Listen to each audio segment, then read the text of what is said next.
Live. Hey, we are finally back with another episode of Hurrah! Survivors of Tarnstead after a little bit of hiatus, not due to any video games or anything. No one can prove a thing. Um, we are going to start in our usual We could, manner but we're not gonna. I of have trauma. introduction. Yeah, We all I hope have to increase trauma. that tonight. No, we I'm alright. Yeah! First up, we have Blackheart as, Carrick Marsh. we have Kronos as, Shucks and Road Scholar. we have Hatdan as, Tell there. we have Marcus as, Corvus at a loss. we have Semi as, Gift and Greysteel. we have Tobias as, Has to be a PS Steel Shard. and you have me, Yuli, as your friendly DM. Who'd like to give the recap? I can do it because I still remember. Go for it. You're going to get Alright. heroic for doing such a long break one. All right. Well, we continued the party. We met with well, first of all, Carrot got outed for being a possible heir apparent to the Noranian throne by the ambassador who did it on the sly. That was something that had happened in the previous session. We had a meeting with the Capes. We had a big talk about various things. Stenhouse got involved. He pulled that meeting onto, hey, we're going to have a meeting with the king. We went on, had a meeting with the king. Got full approval that we were going to get all of the aid and greatness of whatever that we wanted. And by the way, it's now a General Greysteel. And that was a bunch of bullshit that happened. We agreed to meet back at Raziel's house with Lucian later. We went with General Stenhouse, checked out the armory, got some cool loot in the armory. There was a really cool suit. It was the suit that apparently just was pockets and pockets of guns.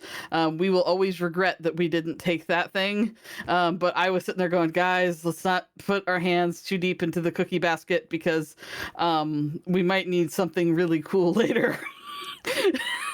And cool, but we don't have any applications for the gun coat. We got a not transport responder, but we got a communication device that will safely reach through Hexenreich. We also got a emergency bug out thing to help us teleport out. We then went back to James's apartment, talked with him for a bit, caught him up on things. We basically had a huge conversation about Corvus, who'd been gone the entire time because he just buggered off sometime right after we started this whole adventure at the prince's party, and he buggered off on us. We were at Raziel's house talking about stuff, and we basically decided that after hearing the things we'd heard from the Capes about Albrick and some certain gentlemen and some other things that we heard, that we didn't think we could probably continue to tolerate the meddling interventions of a certain real Adderlass that is clearly hostile and doing bad things, and we don't want him to hurt the people we love. So we had a big conversation about that. Raziel brought up the idea of, well, are you going to kill him? Because, you guys aren't going to kill Morgani. And I think he meant it in a very different way of, hey, guys, let's kill Morgani. But it did sway some thoughts of, well, shit, can we even keep him alive? We realized the quality of life of keeping Adderlass alive would be probably problematic because we'd be taking his hands and his eyes and things like that. Got very convoluted. We eventually decided, okay, we've done as much as we can. We had Lucian, and Lucian had all the notes for how to make the forge, and he'd been going over them a whole bunch. And we all teleported out to Beacon. Raziel stayed at my house. Everyone went to aforementioned other places. We have no idea where Corvus is, but we just assumed the fact that Corvus just didn't want to come with us wherever he was, because he didn't tell us where he was going, and we have no real way to track that man. So we ended the night there.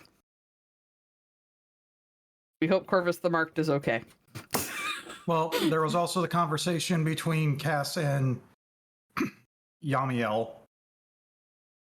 Oh yeah, that happened in post. Yeah. Cass got visited by Yamiel after we got back to Beacon, because she was trying to reach her mother, and she got Yamiel instead, and they had a very tense conversation where Yamiel is apparently not a fan of people. Raziel, especially. It's like he killed another Moor Angel or something. Unfortunately, Okay. we have a history Right. of doing that. Take yourself a standard By inspiration, Kristen. Heroic, rather. And okay. I keep hearing little rattles and thumps. Who's doing that? I've been hearing something from Marcus, like he's smacking stuff around on his desk, I think. Okay. Well, don't do that. Okay. Right, we're going to dive in with Corvus.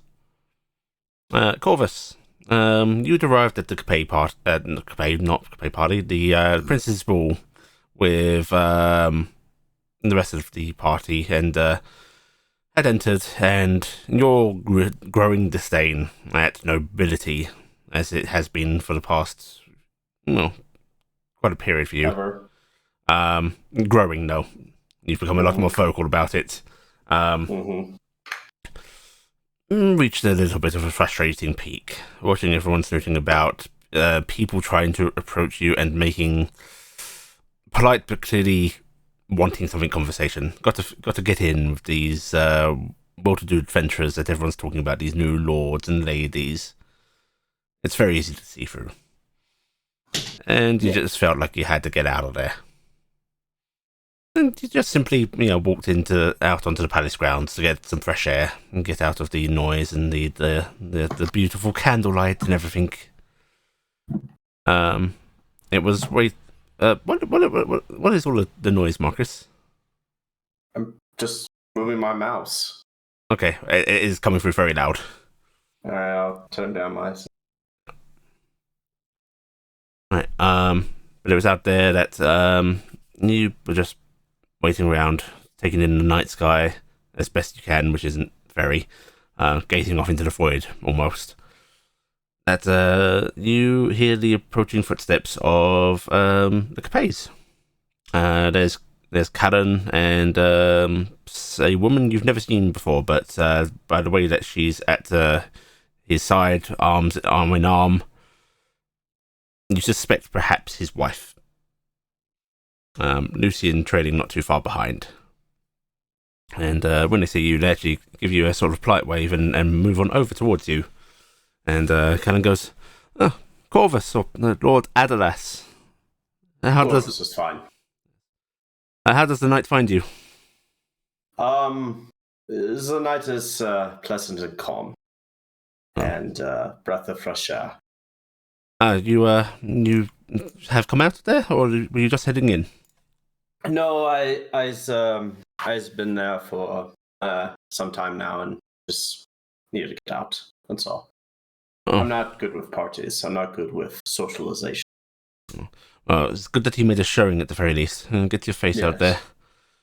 I showed up. I said hello to a couple of peoples, but it's the rest of yours inside. Yes, they are all back upstairs enjoying dancing and little finger foods and whatnot. Oh, did Gifton ever get back to you about Cassiopeia? You mean her demise? So, we've had some adventuring shenanigans, and she's alive. Good. She's younger, but she's alive. Not to cause a large kerfuffle when you see her again. She is Cass, so just prepare yourselves for that. Consider me prepared. Have you had much communication with Albrecht lately? We tend to respect his privacy when he's sending his letters back and forth. I can't say that I've made much of an effort. We've been a bit busy, fortunately, these past few months. Well, he is in the city if you wish to see him. Oh, there. Is he not with you? Not appropriate to bring children to this event.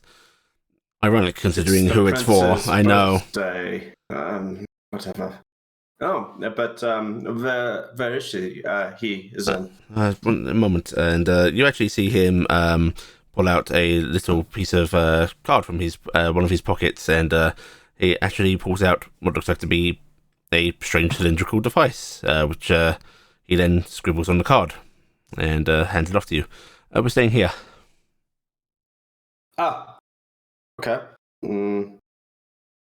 I'm sure I can wander around Vinden until I find something.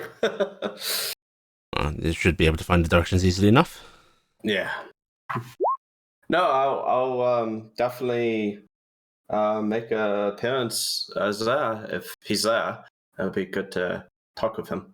Yes, How's he doing he's with everything? doing quite marvelously, really. Good. He is.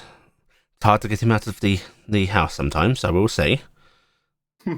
He likes to bury his nose in his books, but well, he's been having quite some correspondence lately. Apparently, he has some quite young ideas, and it's piqued the interest of a few scholarly sorts within the city. That's why we actually brought him down. Meet with them, talk with them.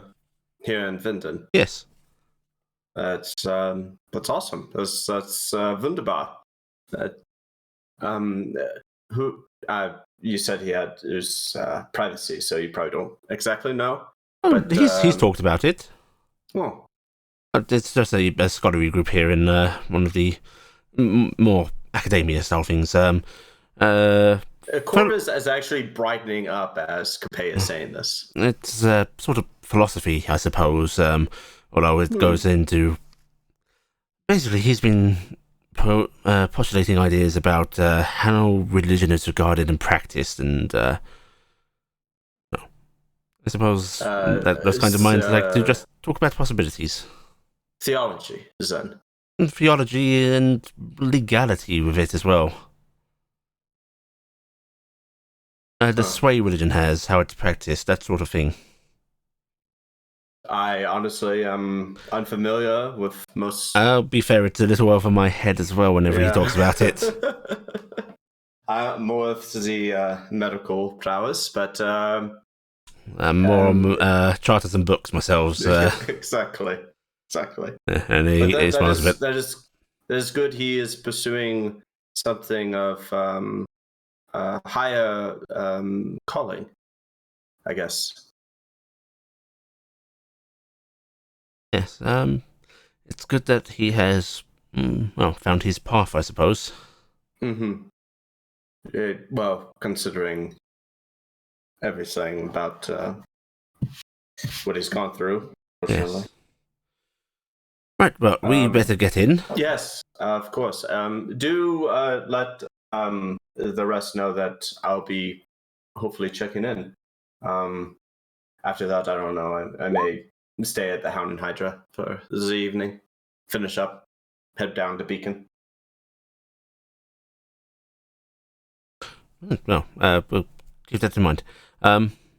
You have a good night. If we see you inside again, we'll see you, but if not, pleasant evening. You as well. Enjoy the festivities. And Callan heads off to join his wife again, who is sort of talking to one of the guards and looking a little impatiently over at Callan, but gives you a polite little wave. You can see Lucian is sort of somewhat schmoozing to one of the female guards that's posted right now, and is rather being ignored. But soon enough, they all head inside.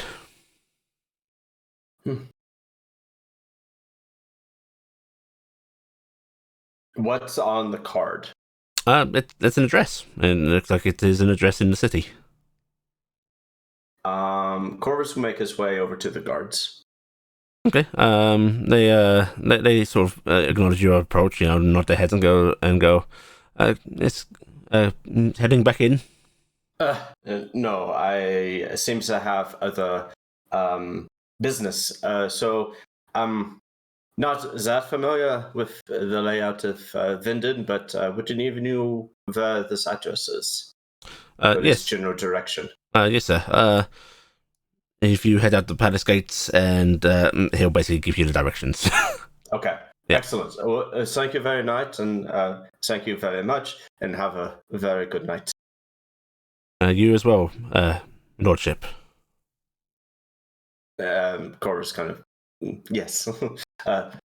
Good Abend, and he follow the address. Right. Okay.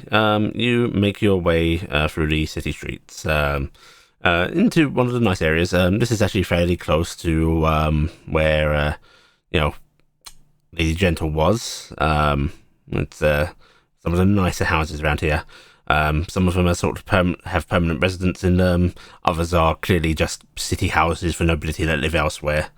And you come to the address on the card, and it looks like this is a small's the wrong word. It is a large house in the city, but it's not ostentatious. It's respectable. And it looks like it is the Capes residence. You can actually see their emblem on the little fencing here. So it must be their own Winden home. Shulligan. Hello.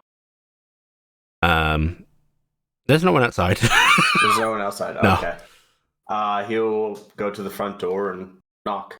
Okay, right. You head in past the fencing, and when I say fencing, it's the sort of low metal stuff that's got an open entrance. Waste. Yes. Waste fencing. You head and knock on the door, and it's opened up by it's a site that's probably familiar to you. It's one of the Capet household staff, and you've all seen them enough in your past to recognise them, I believe. Is it yes? It's not. Yes. It is not a yes. And they sort of perk up a little bit at the sight of you and go, "Oh, Lord Adalas." Hello. I saw the Capes going to the party, and I heard that Albrecht was actually here, and so hoping I could see him, if that's all right. Oh, of course, my lord. Please come in. Thank you. And they lead you inside, and they actually don't bother with the wait here. They just start leading you directly into one of the upper rooms here. They give a polite knock on the door, but then promptly open it, and you can see that there is Albrecht and an older elven man here, who is sort of leaning over him as Albrecht is writing. Looks like another employee of the Capes, just judging by dress, maybe a tutor of some sort. But they both look your way when you come in, and Albrecht eyes wide and slightly, and he goes, "Uncle." Hello. I didn't think that you'll be coming to town, but I met the Capes out by the party, and they told me you were here. And sorry, I haven't been writing much. We've been a bit busy, unfortunately. But hi. I understand. You're doing important things, and he sort of looks up at his tutor, who smiles. An ill-practiced smile, but genuine nonetheless. Stands up and straightens, bows his head to Albrecht, bows his head to you, and goes, "I will leave you two alone for a little. Although, not too much of his time," he says, looking at you. Well, we'll see what Albrecht says about that. The tutor sighs softly before nodding his head and walking past you to leave you both alone in the room. Albrecht standing from his chair and looks a little uncertain of what he should be doing. It's good to see you. This is good to see you again. Please sit down. Don't do this whole nonsense of standing around. Take a seat as well if you want to. And he sort of gestures about, and you can tell this is it's not air quote his room, but it's a room they have set up for him here while they're just staying here. And he just sort of gestures over to the bed for you to sit, and sits back down in his own desk chair, which is the only other chair in the room. Chorus will sit on the corner of the bed. Have you been well, Uncle? as well as one can be in our line of work. But well and alive, that's all that matters. And close to many good friends as well. How's your stay with the Capes? It's good. They're very nice people. That is good. Is it Melina? You get along with her? All right. There's an actual look of like annoyance on his face when you say that, and he just goes, "She's very loud." Oh, well. I mean, she's nice. She's nice, but she's loud and touchy, and yeah.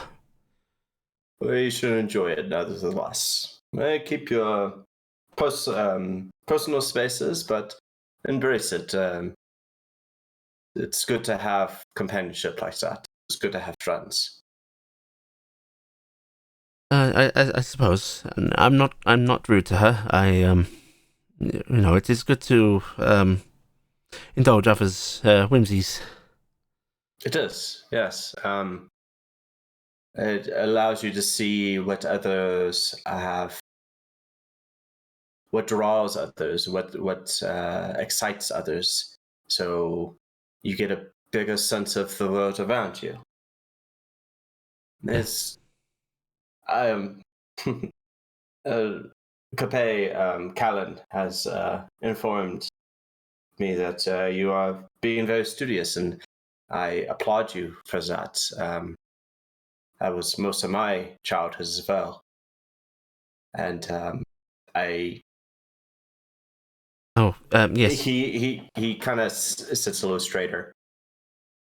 Melor, my tutor there, he's and he actually just sort of holds up it's clearly a notebook. There's lines that haven't been written on and so on. He holds it up to you, and you can see written strange sigils and so on. And he just goes, he's teaching me Old Draconic right now. Oh, arcane? Not arcane, although it's kind of one and the same when it comes down to it. But mainly just the language itself. So that a couple of reasons. I wanted to. Well, our home. I wanted to know a bit more about it, and the real good stuff is written in Draconic. So it's its history, yes. And I don't know. It's just good to understand and be able to read. Translations lose something. Yes, I still have difficulties with some words myself, even though I've been here for 24 years now. But something that you may have interest, we will be going to Hexenreich. I'll see if I can find something war? for you. Well, the war is the what we need to do as far as Brass is concerned to show support and to help out any who are in trouble and in need. You're going there to help? Yes. That's good. We hope to get as most as we can. We're a limited group, but we'll see what we can do. And I think some of the others are working on means of being a more large-scale sort of refugee situation. But we're sort of the tip of the spear, as if. There's a vaguely troubled look on his face, and you see he sort of scratches at the desk a bit with one of his fingernails, as if like subconsciously doing it. What's up? Oh, I mean, it's where Father was taken. Yes, I know. I will do everything that I can to see where he is. There's a soft frown on his face, and he just sort of says, "I don't think he's until I know, I'm not gonna think that he is. I would just like to know what happened to him. I do as well. That's what I want to do, as much as helping those who are in trouble and in need.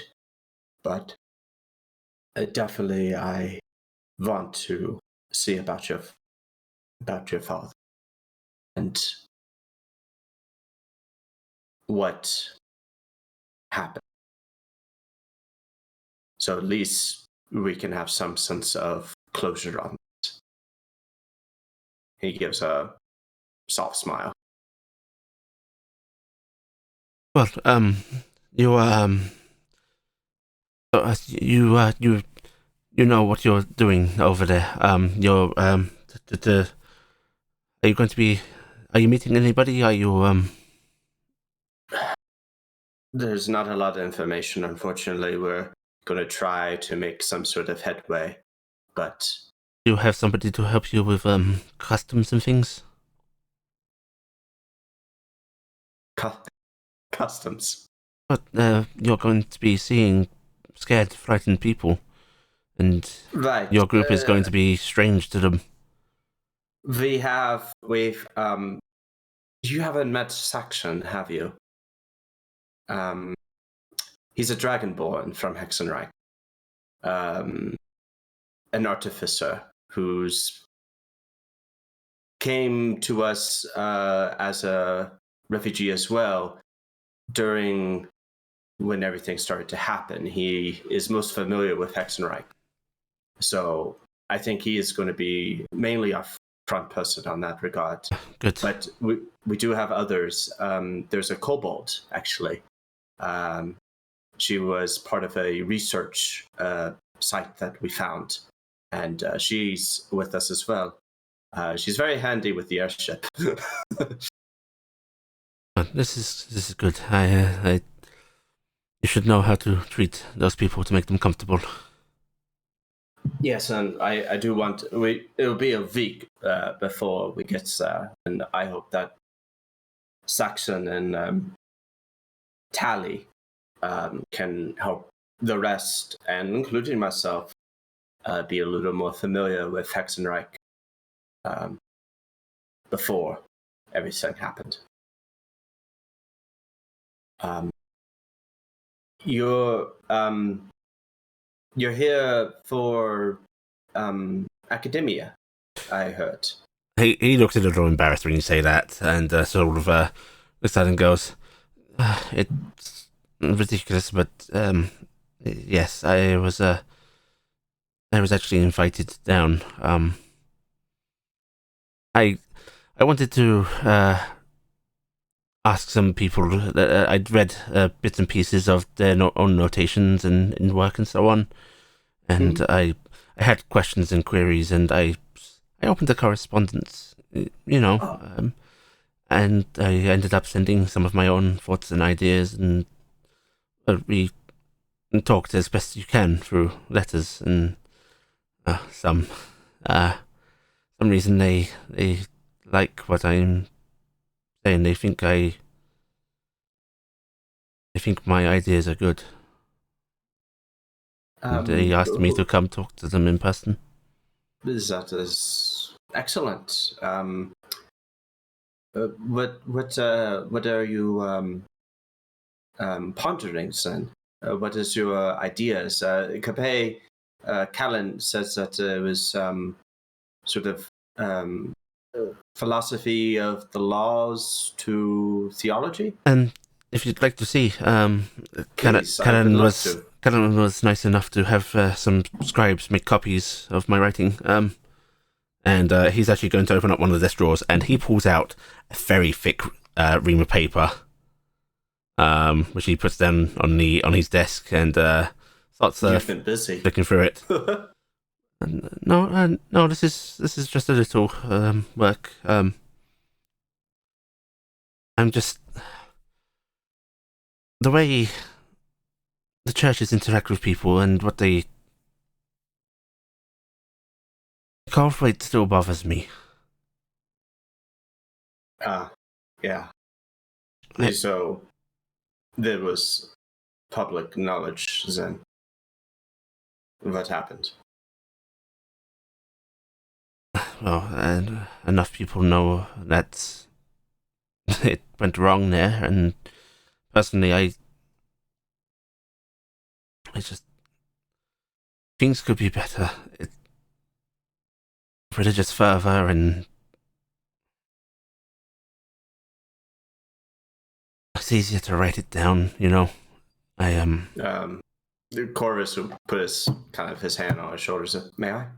Please, here, take this. You can have this one if you Oh, if you'd like. I mean, you don't have to read it. You were just being polite. I've had nothing but your grandfather's tomes and books for all my childhood, and unfortunately, I don't have any of them to give to you. But well, then, this is you're like your grandfather, writing things down and collecting notes and books and theorizing things. I was just a child when he was doing his work, but it would have been nice to know him. it would have been. I'm sure he would have enjoyed talking to you about all of this. I mean, I have my own things, but they're all, they're kind of macabre if you think about it. It's all medicine and medical. I've looked at such things, and some of the other religious texts, macabre is one way to put it. Yes, definitely. But I'd like it if you read this, and if you had your own thoughts, maybe you could write to me and tell me them. I would definitely do that. Yes. I've been meaning to write you things, but I understand you're very busy. I don't want to be very busy. I want to be able to do things beyond what I'm doing now. I feel like I'm at the end of my rope half the time. Don't go into adventuring life. Find a profession and stick with it. I have no desire to become an adventurer. As noble as what you do is, Uncle. I am. It's not for me. You get into so many rat holes, it's unimaginable. I wouldn't mind traveling, seeing some places, but yes, that is a good benefit, is the travel. No, but I'll definitely look this over and maybe help you add to it. It would be nice to meet your individuals that you are seeing, but it's your own thing, and that's good. And I hope you make all the success with them. I can ask if they would like to meet you and maybe your friends. You must have your own thoughts on religion. It might be good to hear. Yeah. And it'd be nice to see you all again. I don't know what the rest of them are doing. They are at a party, and it's a little stuffy for me. So I had to get some fresh air. But happy that I did. I found out that you were here. But I'll definitely let them know that you want to see them again. I think that'll be good for everybody. I often think about what I owe to all of you out here, and You're a lot of help. more than I could ever repay. But I want to try, and I think by trying to help, I can't help like you all, but helping society, you know. Mm-hmm. And that's why I'm doing this. And no, that is good. We all we all have our own ways of helping. You said you wanted to help when we first met, and knowing that what I do as doctor and helping people, and that is a very selfless thing to do, is to help others, no matter the cause or the reason, but to help them when they need them. That's the biggest thing, is to help those who need the help. Don't try to force things, Oh, because it will look like you're meddling. Whenever I feel like I'm missing people, it still gladdens my heart to know that you are out there helping. Oh, we're doing the best that we can. The sun rises the next morning, so I'm sure we're doing good work. Hopefully the sun never stops rising. He smiles a little bit, and then you hear a sort of little knock on the door frame, and a sort of as his tutor sort of looks back in. Busy in evenings then.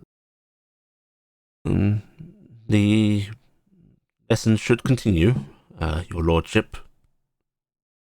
And I would just sighs a little bit and looks at you and goes, maybe I'll see you tomorrow? I will be in town. I'm staying at the Hound and Hydra, so I'm sure I can stop on in before I head back out. We'll be here a few more days yet, so... Good. But let's see if I could do anything kind of unique and special, but I really can't.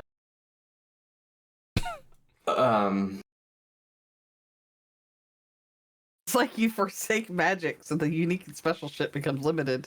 Yeah, I know, right? Yeah. I mean, I could do a firestorm inside the house, but I guess that's probably not the best idea in the world. Now I understand why you forsake magic. Uh-huh. Yes, I will see about stopping in tomorrow before anything, and maybe grab some of the others as well. But who are you? Who's this group then? Just as a curiosity. Well, it's not like they really have a name or anything. It's just one of the it's a college, I suppose. Not like a wizardly one, you know. I mean, I can tell you some of their names if that's what you're wanting, but that tends to wait for introductions. Well, I mean, it's not to be caught flat-footed. It gives you a sort of curious look, as if that's something you worry about. Okay, 1 second. Yeah, he's got to auto-generate some names real quick. 1 second. Yeah. Is there anything with in the desk that may have any notation as he's pulled out all those papers? What you're looking for? Things that what exactly are you looking for? Like if they have like a name or an organization or an address. You looking for like a letterhead on? Yeah. Oh, okay. If there's like letters with letters. No. The drawer he opened simply had. You can actually see another couple of stacks of what looks like to be his writings.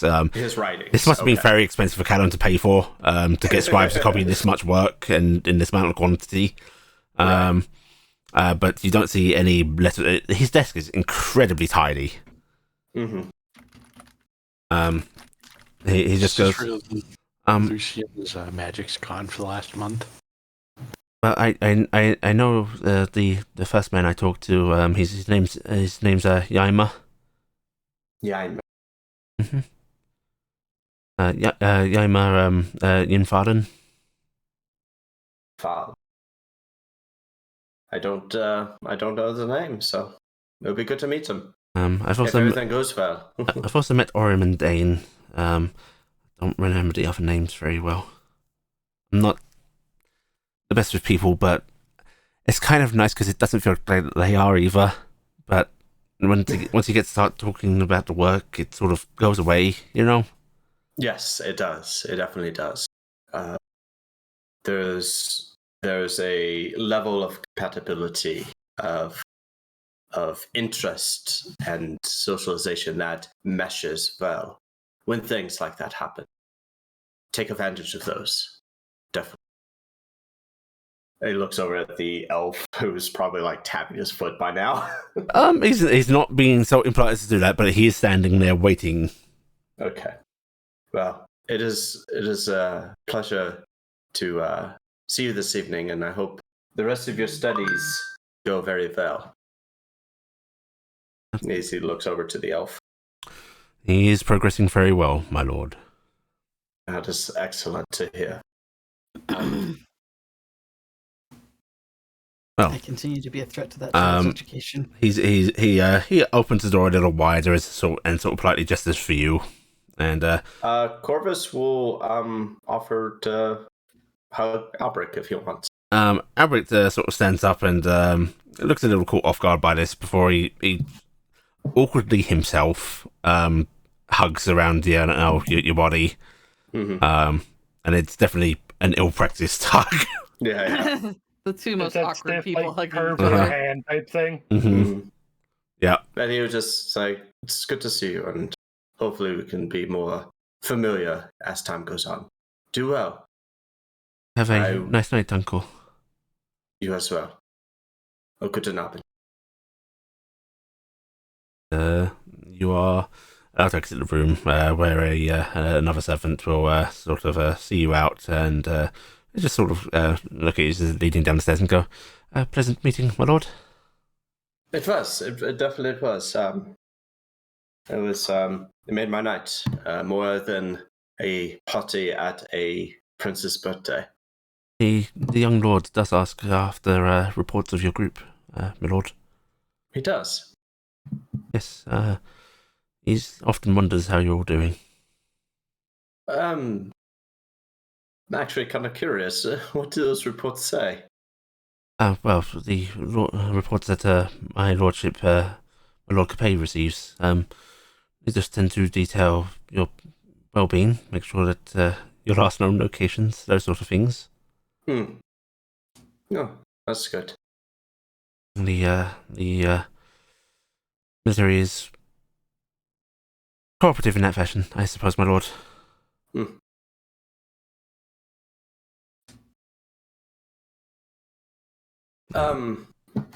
You wouldn't happen to know,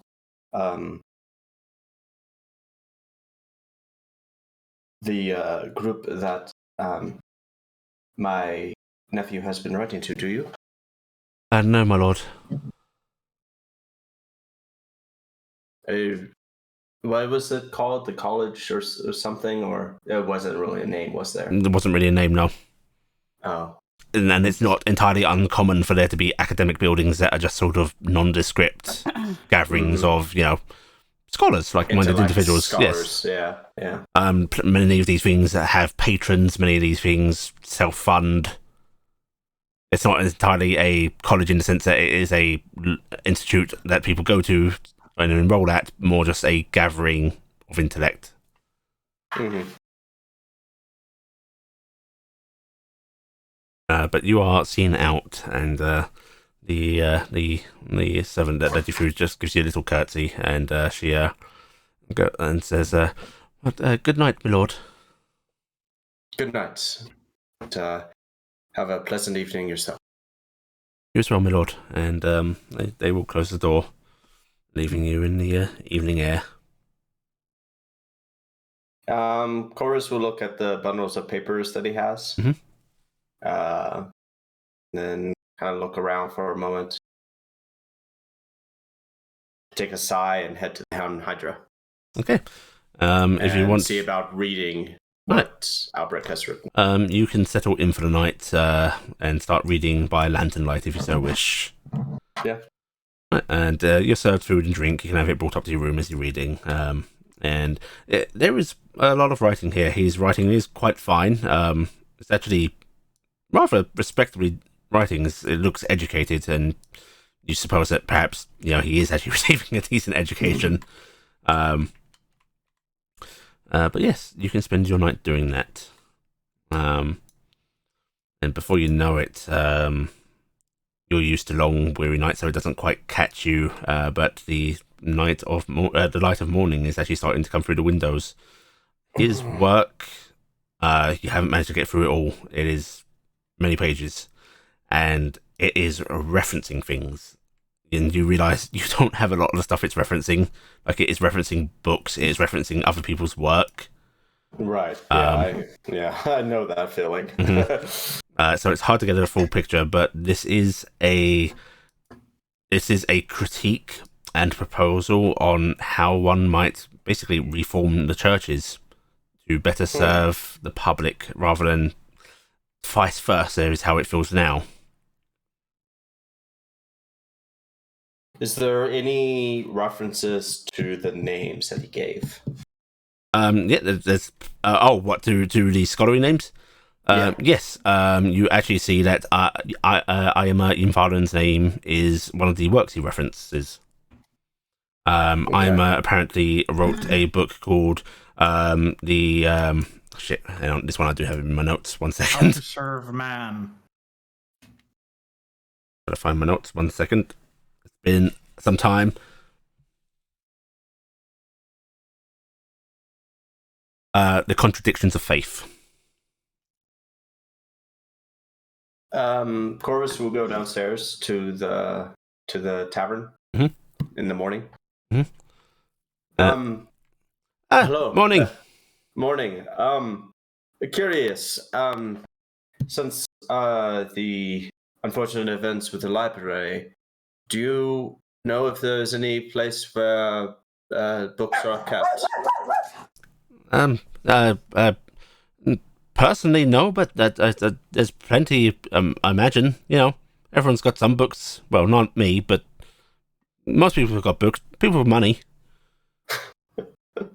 Whether there was no information distributed of where the books went from the library. There was. Yalgrim actually sort of puts his hands up. Wouldn't know. Fair. All right. Well, I guess a morning meal, if you don't mind. Of course. And Yalgrim will get you breakfast, and you sit down to eat, and that is as we will zoom over to the people back in Beacon. Beacon. You're all able to wake at your various times. Some of you might want to sleep in. Dingus in particular doesn't seem to want to get up this morning, Gifton. I'm having a family sandwich this morning. That's amazing. Yep. Now not moving. Yeah, it's a lovely morning. It is interrupted by children, of course, eager to get up and start screaming. Your mother and father, who have always been early risers, seems to be part of old age, it feels, and try their best to corral them for a time, but eventually you are dragged out of bed by your own kids. Dingus seems to just want to sleep. I'd gladly get up to see my kids because I'm missing them a lot. And you're able to spend a nice morning with your family if you so please. I will get up at some point and excuse myself away from the kids for a minute. There's something that is on the back of Gifton's mind. There's a spot really close to my house that I'm going to go cast Move Earth on. Okay. And I am going to unearth a set of red scaled dragon armor. Okay. And I'm gonna tuck that away. As you're sort of doing that, just after you've uncovered it and sort of how are you tucking it away? You putting it in a bag or? Yeah, I'm gonna put it in the little bag of holding me and Dingus have. Just as you've done putting it in the bag of holding. I am going to apologize to it after I pull it up. Okay. Just after you've done sort of putting it away, you say your apology. You hear footfalls behind you, and they're quite loud and clear. This isn't someone trying to sneak up on you. But you hear Rasim's voice going, Gifton? Yeah. You okay? Yeah, just something's bothering me, so I wanted to nailed down checking it on the floor? on the dirt. Yeah.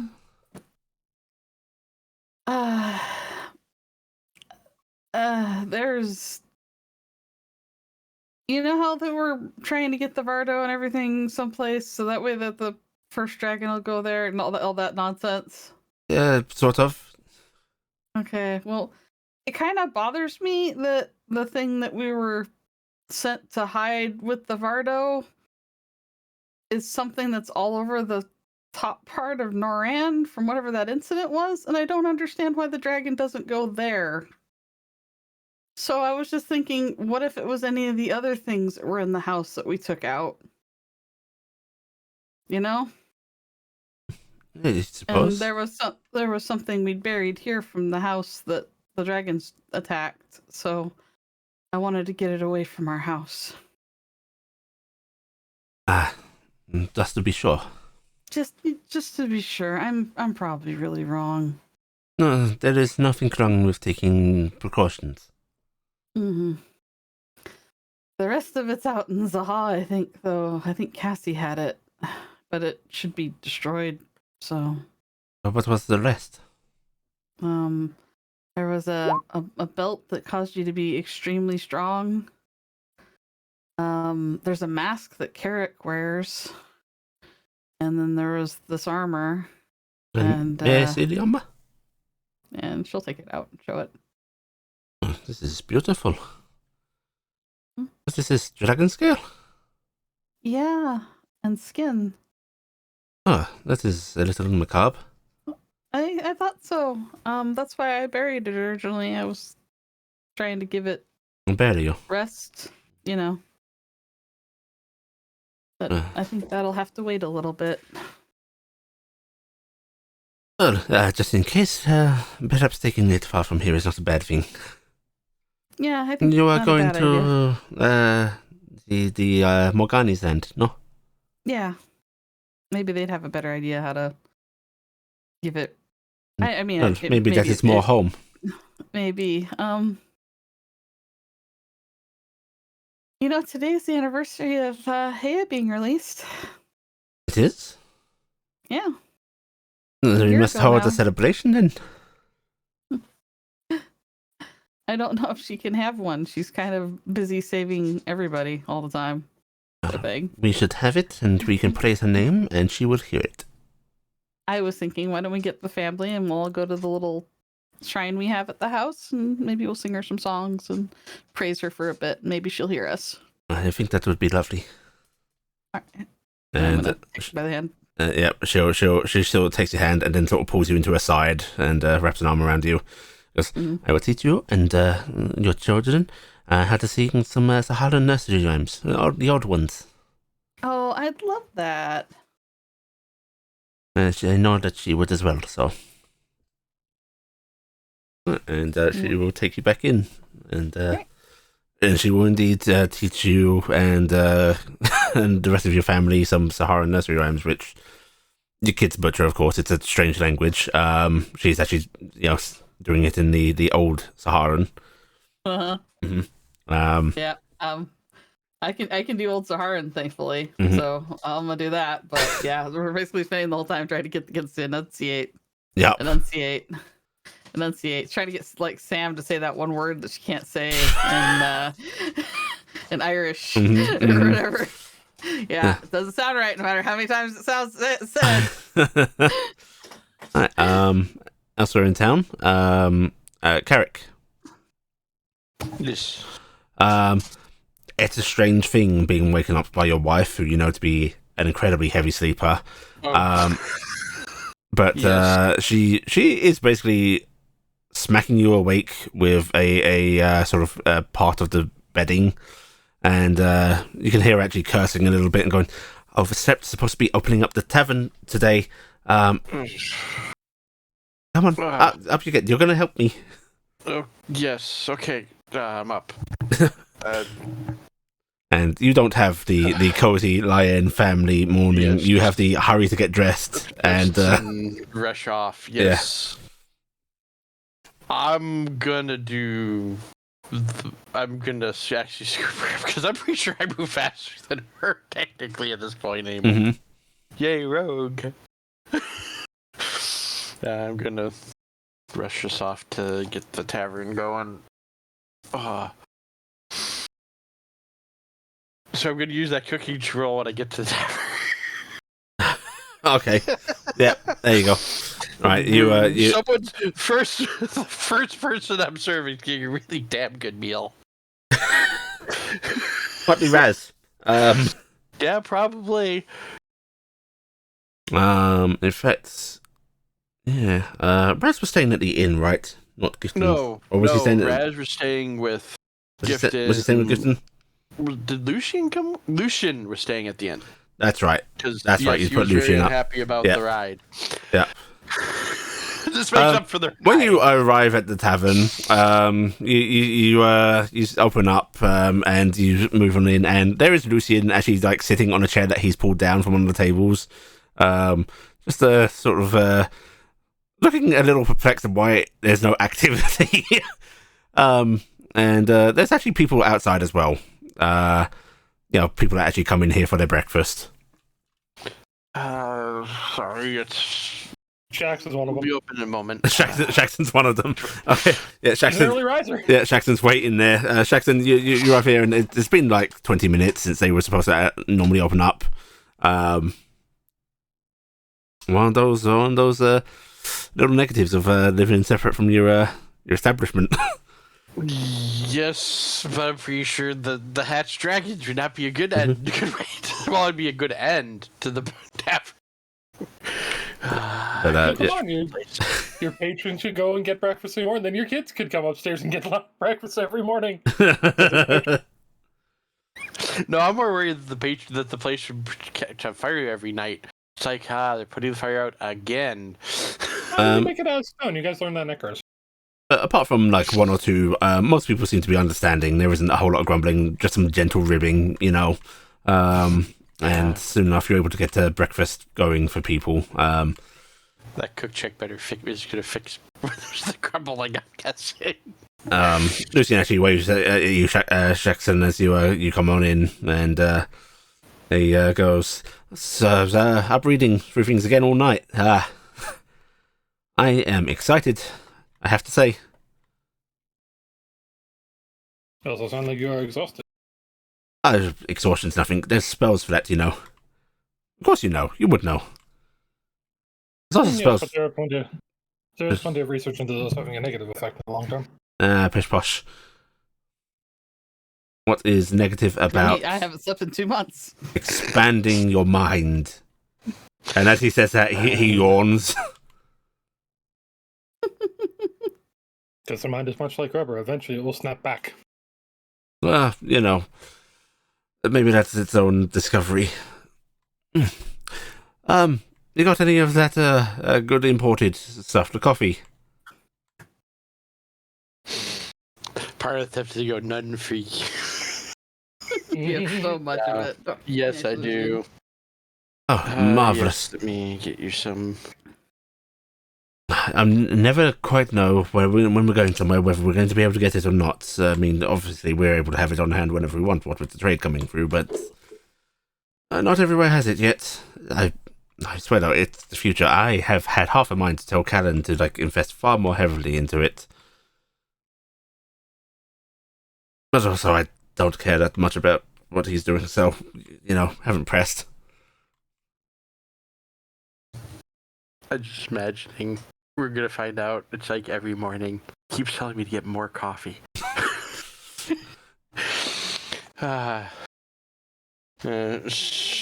Get him some coffee going and start serving everybody up. Okay, and you're able to have pleasant, but a non-life-threatening morning, which is pleasant enough for adventure, I suppose. I was just say, and I haven't. I'm not on the airship, so I didn't come into someone putting whole chilies in oatmeal. Yes, that is a benefit. And many other things. Tell Dave. Yes. I must ask how you spent your night. I met with some more forged, but I was mostly trying to avoid talking with many of them. Mhm. So I, Quiet companionship. yeah, more or less, I didn't want to have to broach a certain topic. Mhm. So, I did not meet with, shit, I'm Nathaniel. blanking on his name. Thank you. Okay. Yeah. So I just avoiding met with a few Nathaniel. other ones. Yeah. Okay. Right. And you went into Sentry's Rest, I suppose, at some point. Yes. Okay. Cool. Right. It is with the dawn morning, the crowing of roosters, because there's farm stuff very close here at that you are sort of alerted that hey, activity's beginning. Where would you like to take yourself? Nathaniel's just standing directly in his face like he does to people. I'm going to head to the tavern because I know at least some people will be there. Okay. And then, in fact, it's not too long after Carrick and Dahlia have gotten it open that you enter, seeing the sort of hustle bustle of the morning service going on. There's Lucy in talking to Shaxton. And yeah, it's just pleasantly active. I will sit down with the two of them. Morning tail day, Lucy says, sort of waving a little bit of fried bread at you. Good morning. Get you They something? have served food. I do not require any at this time. Yes, but do you want any? It would be of no avail. I suppose for that,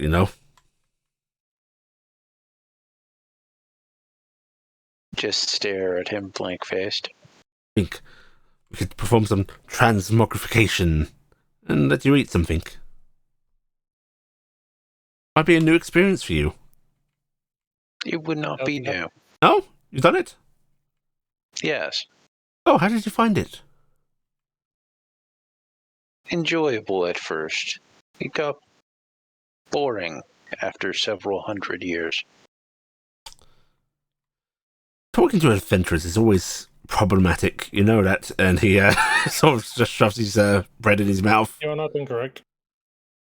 Oh, maybe I want to try it again. I am here at your service. Literally here, around this place, because I'm helping now. Oh.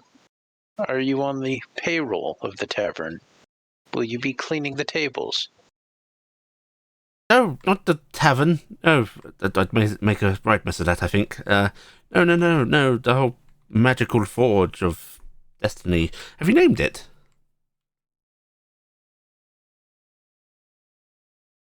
He wants to name the forge. Looking over at Shax.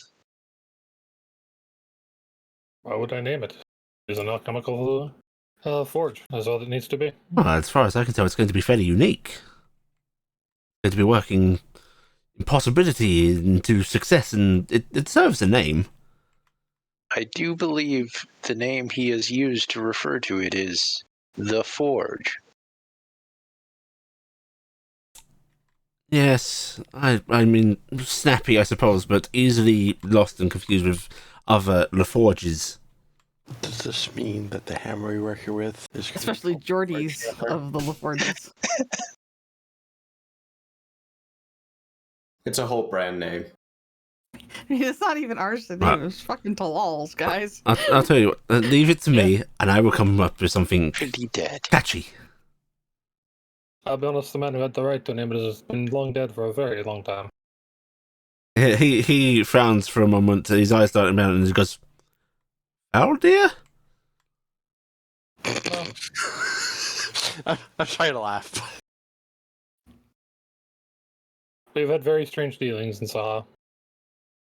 I do not believe he named it either. I believe his name for it was The forge. What's the forge in the old Saharan tongue? The forge. Obviously, I really want to say the word is Geordie, and I really can't stop myself. No, it was Ryan. Do not tempt the GM with these things. So Hell, You must- I you must- Ash would know you that, must wouldn't in he? fact prime Jordy the Forge. No. Thank you. Thank God I got Ash vetoed. would know the actual old Zahan word for that, wouldn't he? I'd like you to make a intelligence check because you had this weird auto translation shit. You tried to do your own bit of learning, but that required a check. Yeah, I'll give you that. It's Otashkil. Uh, Do you spell that? For this Ottish kill. Here you go. Otashkil. Otashkil. Otash. I don't like it. My brain's separating into the alt, ash, and kill. And we're killing the alternative ash. What's alternative ash? I suppose we Oh, could use the Hexenreich term, but I believe it takes roughly 5 minutes to pronounce it properly. There are a lot of academic words like There that. are at least 5 different forges that use that name already. Oh, yeah, I suppose Two there of would them are be. in the same room. Yes. Oh, yes, there must. Gonna take that. How about Talal's Forge? That could work. Simple. Yes, I can't say it's the most catchy thing in the world, but it gives credit where it's due, no? Mm-hmm. That is far more important. We're not making it for people who I think would care about catchy. I care about catchy. Listen, he wants to be flashy. Let him be flashy. Listen, I'm not taking any character, but also it fits in my statement of the people we're making it for. We're not making it for him. all of the great works get named. Wizards attach their names to spells. It's important. It makes it last through history. And I think doing something to save the world as you are, I think that deserves to be noted as historic. At the same time, how many spells for how many different variations are created as the same spell? How many of them stuck? I know several wizards whose spells were misnamed over the years. Well, that's why it's important to have it be incredibly catchy. And he will go on about this for a while. He seems to think that the whole name process is immensely important. Cassie, Yeah. which feels I love very weird to Lucian. say still. It was a little weird settling back into your house. Sort of heading down the street back home. Startled some people. Because you have some people here that have very strong beliefs about the dead, and you were supposed to be dead. So at one point, one of the older elven women around actually does seem to go a little pale, scream about a ghost, and head running off. But otherwise, Why did we do that? people have been welcoming you. Cass is just going to mutter under her breath as that elven woman runs off. Great. Someone's going to try and exorcise me later. Oh, you need a good run. Get some of that Come energy by up. with a small sachet of salt and just start tossing it at you. It's funny you say that. It's when you awake in the morning and open your front door that you see that there is a whole bunch of salt drawn across the step of it. What? And it looks like a candle has been burning for the night, but it's now extinguished. There's just a sort of lump of melted wax on your doorstep. Quick, Your property's been assaulted. You should avenge it. Salt Lick. Salt Lick, yeah. Cass is grabbing her broom and sweeping it up. Okay. Spooky ghost. It's Who easy, killed you? easy enough to clean up. Candle's like still sort of half good if you want to remelt the wax. She will get the candle and she'll put it in the workshop. Okay. And we'll just sit on it, wait for someone to come back and just feel like you left this. Please Not don't. sit on candles. It's bad for them. But yeah, you find the morning pleasant and alive. The soft hustle and bustle of Beacon waking up, filling the air. Where would you like to go, Cass? There is very little in your home, by the way, in the way of food. Subtle hit. Go to the bar. Go to the bar. You could go raid Giftons. I don't know. I mean, there's No, places besides Gifton doesn't bar to want buy anything food. to do with Cass. She made that abundantly clear yesterday. So Plenty of what are you places going to to do? buy food. Yeah, there are shops here. Yeah. People are not coming to the tavern going, I'm here to buy vegetables for dinner. No, Cass is people going to grabbing tavern are some- mostly single, farmers and so, and hard morning workers, hunters and so on that don't have somebody to make food for them. Well, Cass is going to grab her backpack because she's going to have to buy something to put into her cupboard. Mhm. And looking at all the low-level crap she used to have and just be like, I don't have any weapons. Got a What am I gun. gonna do? Punch. Yeah, but I still need the stats for that. It's gun-like. It's a gun. It goes boom. It is plus bullets to shoot. It's just the exact Insert like, powder. basic rifle head of the Fire, friggin' thing. receive damage. But Yeah, it's just the anyways, basic rifle. no. Cass is going to grab her backpack. She's going to go shopping for food. Okay, so you Probably go and get something to eat as well before heading back. okay, so you wanna go shopping before heading to. It's actually easier to go to Carrick's and then go shopping because the tavern opens up earlier than most of the stores, and because they have to serve people that are going out to work. True. Then I will stop by the tavern first. You are able to enter the tavern, and there's a sort of moment of quiet as people take you in before a couple of the Warforged who seem to be in there simulating drinking. Just they have empty mugs. This is not uncommon, Talia says now, to just have Warforged coming in requesting fatty meals of food and so on, just to socialise. But yeah, you get greeted from them, a few others. Not many people in here, at the very least, are making a big deal about your return. I was hoping for someone in the back to go, damn, the salt didn't work. Next thing you know, there's gonna be a little lady following Cassie around town burning incense. It's gonna be great. Yeah, there's Telde, Morning, Lucian, Carrick, Jackson. Cass is going to just kind of roll up on the table and just Find a plump seat. down next to it. Let us know what you want. We'll get it. Oatmeal, please.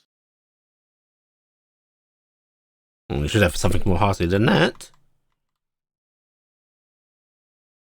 I mean, their oatmeal's good, I assume. I've not eaten it myself. Why would I eat oatmeal? But Cass is just asking for oatmeal right now. the bacon is very good. Okay, oatmeal and bacon. The thing Lucian doesn't know is some honey. the thing Lucian doesn't know is our oatmeal has bacon in it, and you'll just ruin the oatmeal this way. Oatmeal, bacon, and honey. I need to put on weight. You are quite As skinny. Cass grabs her shirt and pulls it out. I don't fill it. Oh my.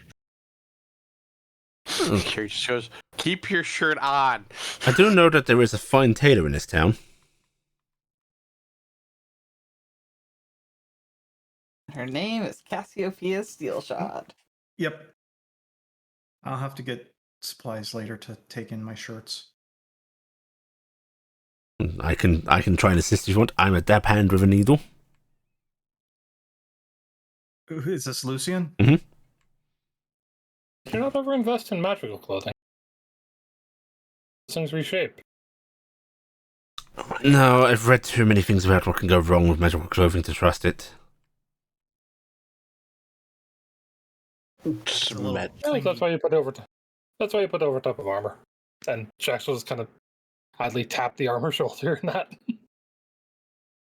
I don't really wear armor. Should I start wearing armor here? I mean, we are quite close to the borderlands, aren't we? I don't think they'll be attacking, but given that we are I don't think they would towards the cause ends of the too world. much trouble. Still. Not after the butt kicking that Scrim got. Don't worry. I am sure that Carrick's wife will protect you.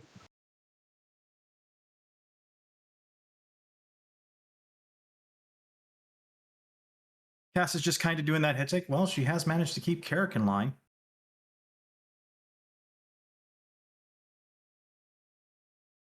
Do not put the children at risk. Like the battle mages of old. All the children. The drop of wow. My brain actually has a hard time processing that mix out of character. So I'm gonna bring in some bacon, oatmeal, and honey for Cass. Lucian grimaces a little at the sight before he sort of stands up, his chair pushing him back, and goes, "Right, well, I'd like to see what I'm working with. Where do I go?"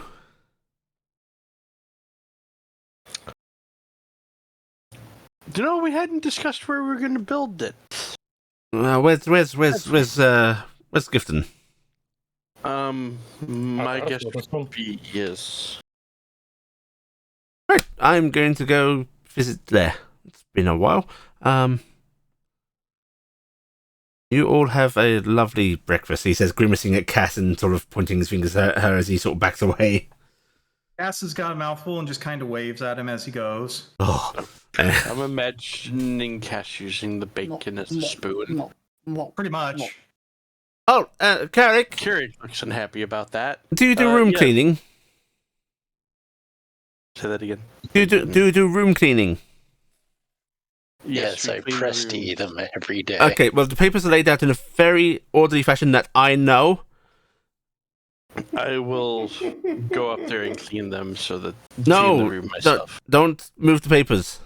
That's why I will clean the room myself. Ah, marvelous, grand. Also, I like the dresser door to be open like that, so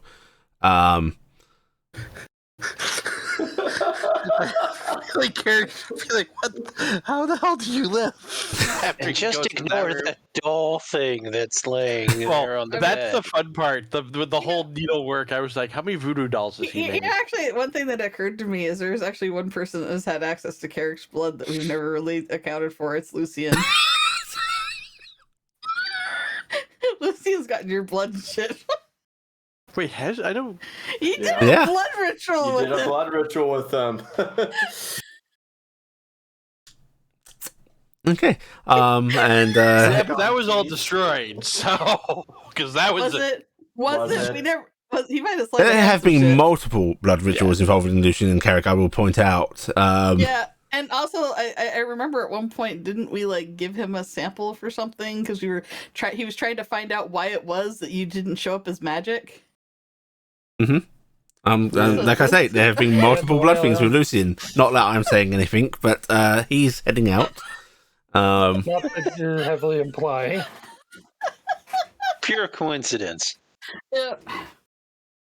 But he heads on out and leaves you all alone. Yeah, sorry, Blackheart. I literally just thought of that because he said needlework, and I was like, "Oh yeah, Lucian has your blood." Found out a couple things interesting last night as Cass is eating food. One, Yamiel and some of the Yomor angels are pretty much not happy with Raz and really not happy with me. Are you surprised they wouldn't be happy with him after what happened? No, I'm not surprised by that, but it's confirmation of it.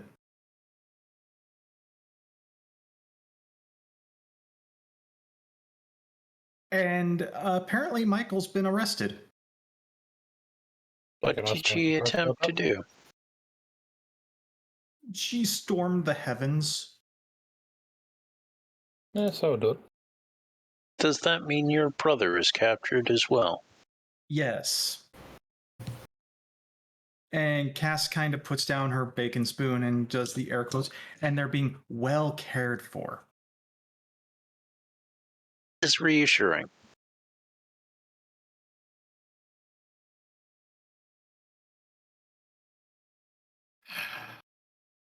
I've got to get them out of there.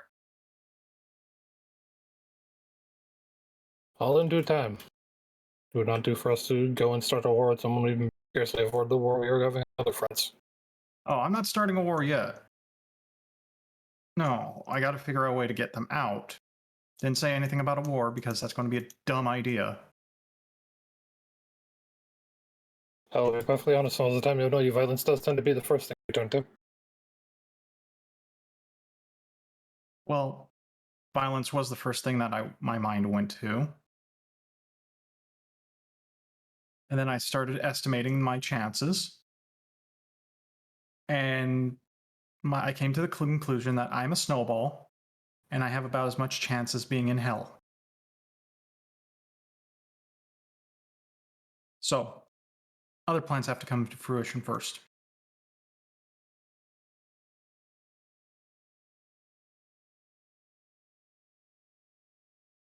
But that takes them off the table for the moment, which I'm not happy about, but because I really wanted to see my brother.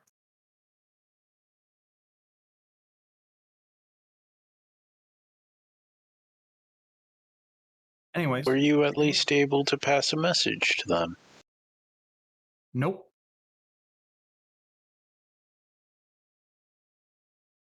Yamiel was being polite when he informed me.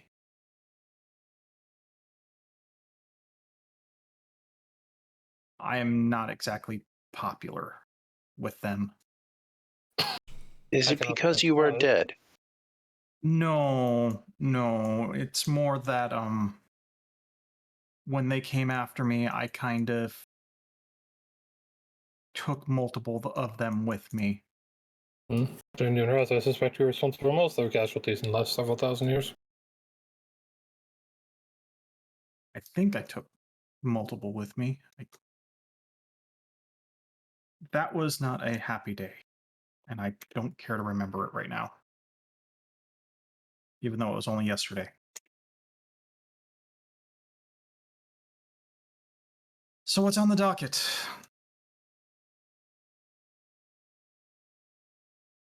Oh, I'm unlucky getting ready and going to Hexenreich, but I remember. What was that? Oh, Getting Hexenreich. ready to leave to Hexenreich. Well, that's Probably still like a week's journey.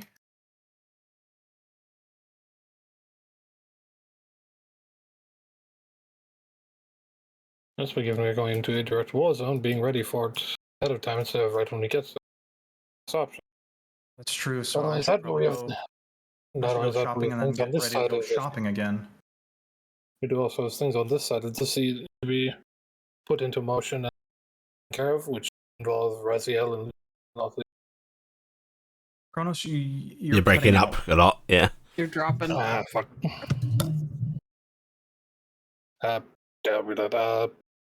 Well, there's many things on this side of the sea we also have to take care of, involving Raziel, Lucienne, and things like that. Well, Raziel will keep Lucienne in check. Check is not what I'm worried about, getting them onto task for something that they're only very dimly aware of what we need done. Problem. Oh. We are only dimly aware of what we need done. I have a question for the GM that I just thought of. Mm-hmm. Although Carrick would have been checking as we've been here lately. Eggs. How they doing? The purple worm eggs? The drakes, yeah. The ones that the purple worm eggs are moving a lot. Okay. I would have let people know about that for sure. What about the ambush? Because those I don't know if I knew how long they still had. They're doing good. They don't seem to be immensely active though. Okay. And the Phoenix are screeching during the evening. Yeah. I think at some point my quail hatched. It's with my chickens. Mm-hmm. Yes. It is still being treated as a chick. With what we know about the purple, can I make a check to see if I have an idea of how much longer? Yeah, go for it. What type of check? A nature check, please. Nature. It should be any day now from what we were given for a time. It is indeed any day now. Yep. 17. Like, yeah. You think, in fact, by the movement, maybe in fact today, Eric. I'm gonna burn my sending. To actually send that message, basically send that message to Gifton, just as a heads up, since we'll be able to start taking care of that. And I don't know what we decided on who was going to handle those with our little group of assist with the forge and such. Purple worms look like they will probably hatch today. Not sure who we want to have keep an eye on them while we're gone. That's exactly 25. Alright, Gifton. Your Sending me sendings. Your children are in another rousing round of a song that roughly translates to "The Littlest Builder." Aww. And at this point, We will find it. we will find it. We will stick it with glue, glue, Um, glue, glue. it's at this point Oh, no. that Raz has actually come on out to We've been investigate letting him sleep. investigate- For him. investigate the Sleep. ruckus. And there's a slightly bewildered look on his face at first, as if like he feels like he's woken up, thousands of years in the past, hearing ancient Saharans surrounding him. But it is during this chorus that you receive Carrick's message. All right, I'm gonna put a pin in it because I'm thinking. Oh, about I just saw. Yeah, Marcus, you gotta say out loud if there's sending. I didn't say that. I didn't want to interrupt anything. Well, Oh, that's why I didn't respond to it because Yeah. I didn't know when it's gonna come through. I'll let you decide when that happens. You know what? I'm gonna be mean. Gifton, you receive a sending from Corvus, and just as it gets to Albertington town, Carrick starts to come through as well. Okay, I'm gonna misappropriately respond. Corvus is going to get. Oh no, we should probably contact Hea and see if we can leave them there. And Carrick is going to get. Oh, that would be lovely. I'd love to see them. Excellent. Marvelous. Wait. You're welcome. I'm gonna have to make sure you said. Would you have said them or him? Them. Okay, Them. I just wanted to double check. Them. Okay. I said them. I'm sticking with my them.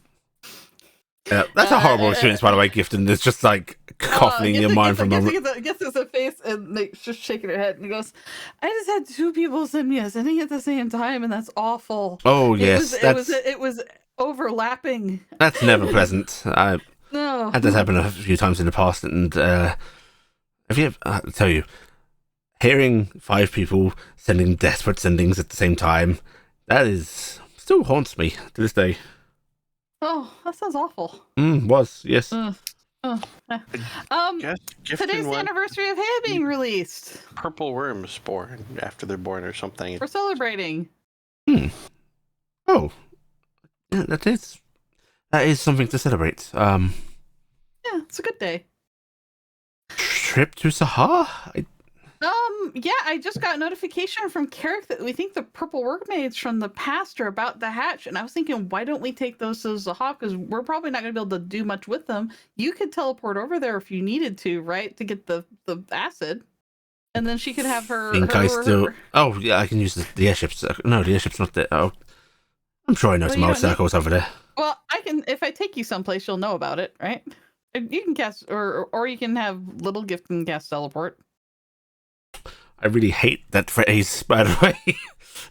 Okay, how about little Trixie? Trixie? Why are you, of all people, putting little at the front of your existence? Because she's Is it my not junior. normal sized, Gifton? No, she's junior to me. Junior. Yes. How about that? Trixie Junior. Trixie the younger. He looks over at your children and goes, still feels strange. I know, that's not really a good way to say it. So, but anyway, Carrick's the one that started calling his little Gifton, and now it's sort of stuck. That's immensely creepy. Yeah, it is. I'm going to go with faux Gifton. Okay, that's fine. But we could do a quick trip over there and do that. Also, Corvus said something about meeting Albrecht up in town. We need to get everybody together, though, if we were going to go.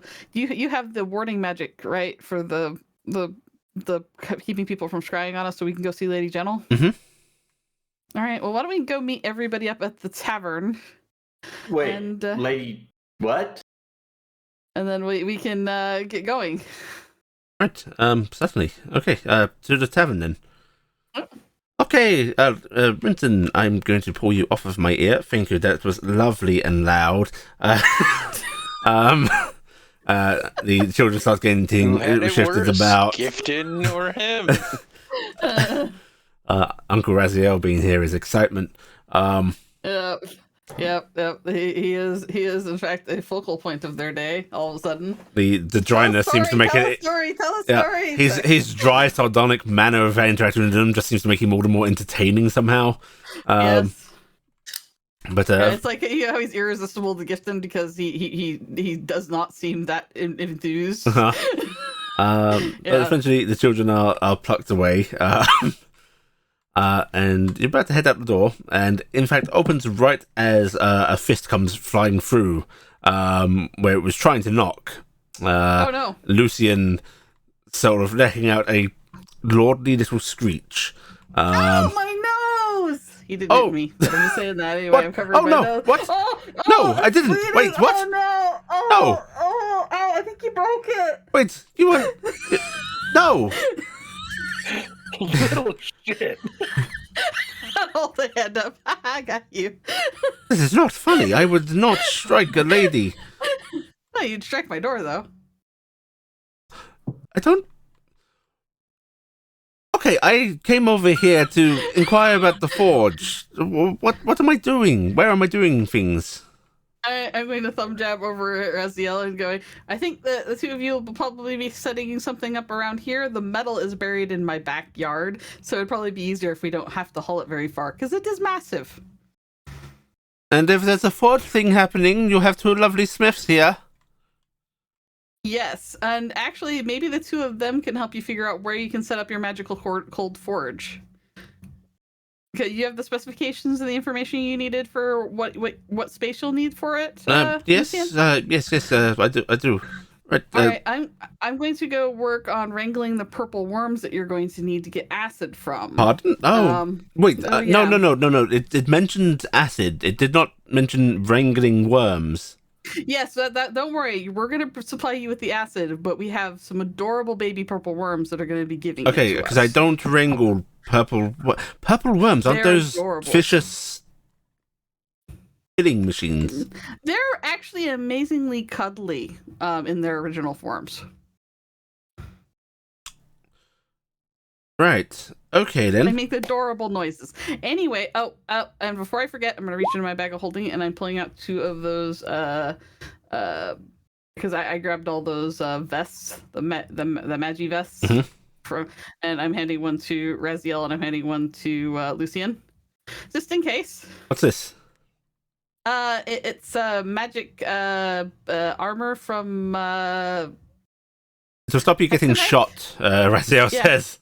It's a vest to keep you from hopefully getting shot. Something a little extra, just in case. Good God, I was joking about that in Ian earlier. I didn't think I'd actually be wearing armor. It's not very dashing looking, is it? It goes under your clothes quite well, though. It hides away. Oh, Okay. okay. Right. I'm wearing a set. You can't even tell. See? Telling you to strip so that you can put on the armor. It's all It's just in case, we do have people that might try to take this technology, and that would be awkward. But I'm going to have a mighty mage here with me, aren't I? He's just looking at Raziel. Yes, the finest. Yes, but not right now. I'm going out. Oh. Yes, but don't worry, you're not at risk yet because the forge doesn't seem to be active. Or does the metal seem to be appeared? But why don't you talk to my two dear smiths? Husband! Wife! He needs help! Care will actually just sort of wave at him to come on in, and he does the very awkward, sidle past of both of you through the doorway. And Raziel, so what's it like being around your old vessel?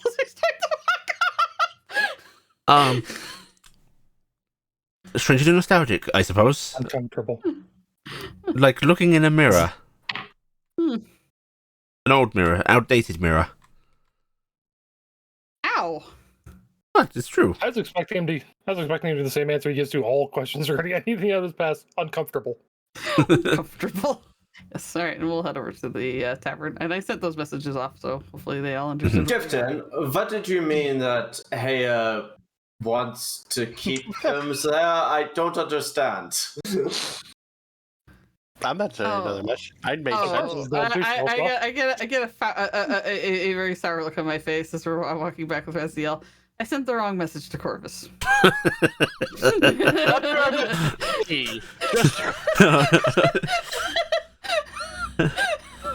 I mean, you getting the wrong message at that point's kind of implied. Well done. Yeah. So that the message actually works, because I'm pretty sure she didn't want to be there when they act anyways. Yeah. I want to send a message back to Corvus and going, we are meeting in Beacon to discuss matters of Lady Gentle. And you get here on your own.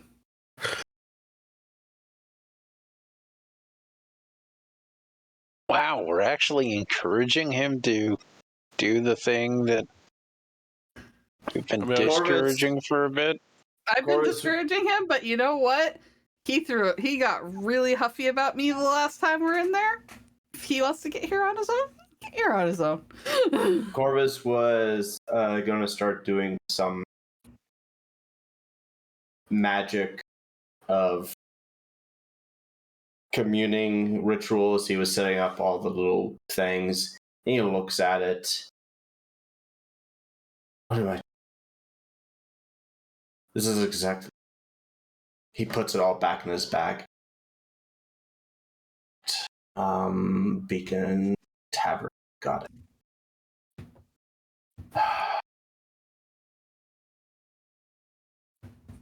Someday I will. Yes. He's gonna go into the empty and get to the Beacon Tavern. You slice into the empty and step on through. Your footfalls going through the strange watery murk here, and rather unoffensively, you cut your way through the other side and exit into where in the tavern, by the way? Outside. Outside the tavern. Yeah, exit outside the tavern. Before he exits. Mm-hmm.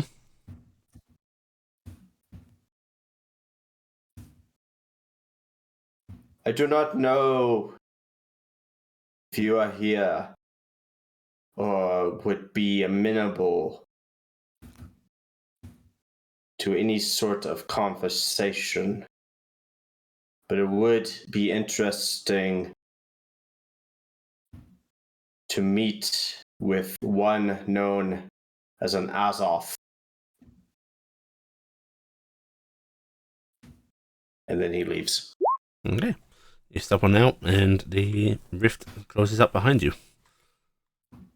At that point, you can actually see Raziel and Gifton coming down the street towards the tavern. Ooh, you know what? I'm going to start working on making you a new outfit every day. You're going to have a whole brand Every new day? wardrobe. It's going to be amazing. Yes, every day. I don't think I've worn something that's just not a... I'm not the most fairy dresser. I know, Good but you need to have like more Oh, outfits so morning, that you can Corvus. keep them clean, you know? You could make Corvus a new outfit. I've made him new outfits. He Something either bright lights and them on sunny. fire or he won't wear them. I do wear them. That one's lit on fire. He'd look really good in purple, I think. haven't been home in a month. I made you two outfits, and you only ever wear the one Yes, you outfit that have. you left Tarnstead in, and it's on fire. I will Hopefully not actively on fire right now, because that would cause some problems at the current moment. Also, yes, Albrecht would definitely like to. I'd love to See see him everyone. again. I haven't seen him since, oh man, a couple months ago when we had that nice little party up in Winden. Yes. We took everybody to the library. That was really nice. And all those letters he sends me are really nice. I actually do send him letters. Uh-huh. That's the sad thing. Mhm. Has he been getting my letters? He didn't talk to you about any letters from Gifton. I didn't ask. Oh. He's Oh, been been getting very bored. busy, though. Oh, I'm glad to hear. He's a promising lad. He is. Shall we go in and see everyone? I should change. And Corvus goes home. Oh, we didn't So, want to say I anything. lean over to Raziel as we're going into the tavern and go, remember what I said about getting the group together being nigh impossible, and the Corvus otherwise would know that entirely we'd never all be at one place at once. Yes, but I suppose it's because he knows you well, because you did just chase him off to go change. What? No, I complained about the fact that he never wears my clothes. He decided to go change. What response do you think is appropriate? You're the one that brought up his clothes in the first place. I did not bring up... No. This is your doing. I believe you said, well, why don't you make outfits for Corvus? You know, I like the other you better. She does not argue back. I will note this and change my behavior to suit. No, you won't. Oh, Raziel! Oh. And I give him a really fake smile. Oh. I'm so happy to see you! He's just going to just give you a little shove before heading into the tavern. Okay, Corvus returns with his 26 Gifton made clothing. Sometime later. That takes a while to put on. 26. Like armor. Only its AC is charisma Ready. instead. I thought it was really funny that you never went and changed when we went to the Prince's party, and you've been wearing that burned outfit from the library the whole time. You're all able to gather up into the tavern. All getting a table. Talia does excuses you for a bit. Carrick says she can handle it as long as you don't take too long. All right, so we have dragon or purple worm eggs about to hatch. We should get those taken care of. I was thinking we could probably take them to Zaha, to the little colony out there, maybe? It might be safer than having them here. And better climate. I mean, if there's, we've passed the Horns, and there might actually be people that know how to handle them. Yeah, I mean, I know how to handle them, but I'm not going to be here unless you want to have the simulacrum of me taking care of them. I think it's probably better to have a dynamic mind on hand to do that. Because children can be pressing, so... And also it might be nice, because that's something from the past for Heya. And remember, everybody, today is the anniversary! That's right. Of what? 1 year since Heya was released. Do you It plan is, to isn't it? celebrate that? That's what I was doing at my house. We had a nice little party at the shrine. We sang a bunch of Heya nursery rhymes and such. Cool. And, prayed nice things to her. Carrick gives a far-off look at the mention of her house of Raziel, household James said that he has prepared the magic for warding us all from scrying, so we could go find Lady Gentle today if we wanted. Fine, Lady Gentle. Yeah, I know where she is. Well, I knew where she was. I want to see if she's still there. How? Well, you see, I'd go into it a bit more when rewarded. Oh, Right. all right, fine. And James starts to do some incantation, and with a wave of his hands, there is a sort of soft blue shimmer that appears over each of you briefly and seems to form to you before vanishing. Is there a way to accidentally dispel this? You could accidentally walk into an anti-magic field. You could accidentally Cast a spell on yourself? a spell on yourself, yes. So just the standard ways. That's a very bright light, You to could be throw honest. salt over your left shoulder. You Carrick's could just gonna sneeze inappropriately. Corvus slide is his blinking ring his on. eyes in annoyance. I do not think I will do the latter. You could spin your eyes around the back of your head. But this is I do about not Lady believe I Gentle. can do that. Anyway, well, we need to handle the problem of? I mean, we got information last night that a group of gentlemen are meeting with Albrecht, and with everything going on with what happened with Lady Gentle up north and the meddling that's going on, I wouldn't be surprised if the other Corvus is up to something, and I'm worried that he might use Albrecht as leverage. And also, we'd be leaving the forge and everything unprotected, so We were should eliminate the threat. yes, we should handle it. So I was thinking first we'd get hold of Lady Gentle. I remember when she was here visiting before we took off to Zaha. She had me teleport her somewhere, and I scryed on the place, and I know the location, and I know the name she's going by. I was thinking we could go out there and see if we get leads to get in contact with her, because she seemed like she was trying to abandon everything towards the end of when she was leaving. She left the horses behind. She just wanted to get out. I think that she knew something was going on up north with the other version of her, and she was getting to safety. So I was thinking, why don't we try to get a hold of her and see if she can be on our side to handle the problem.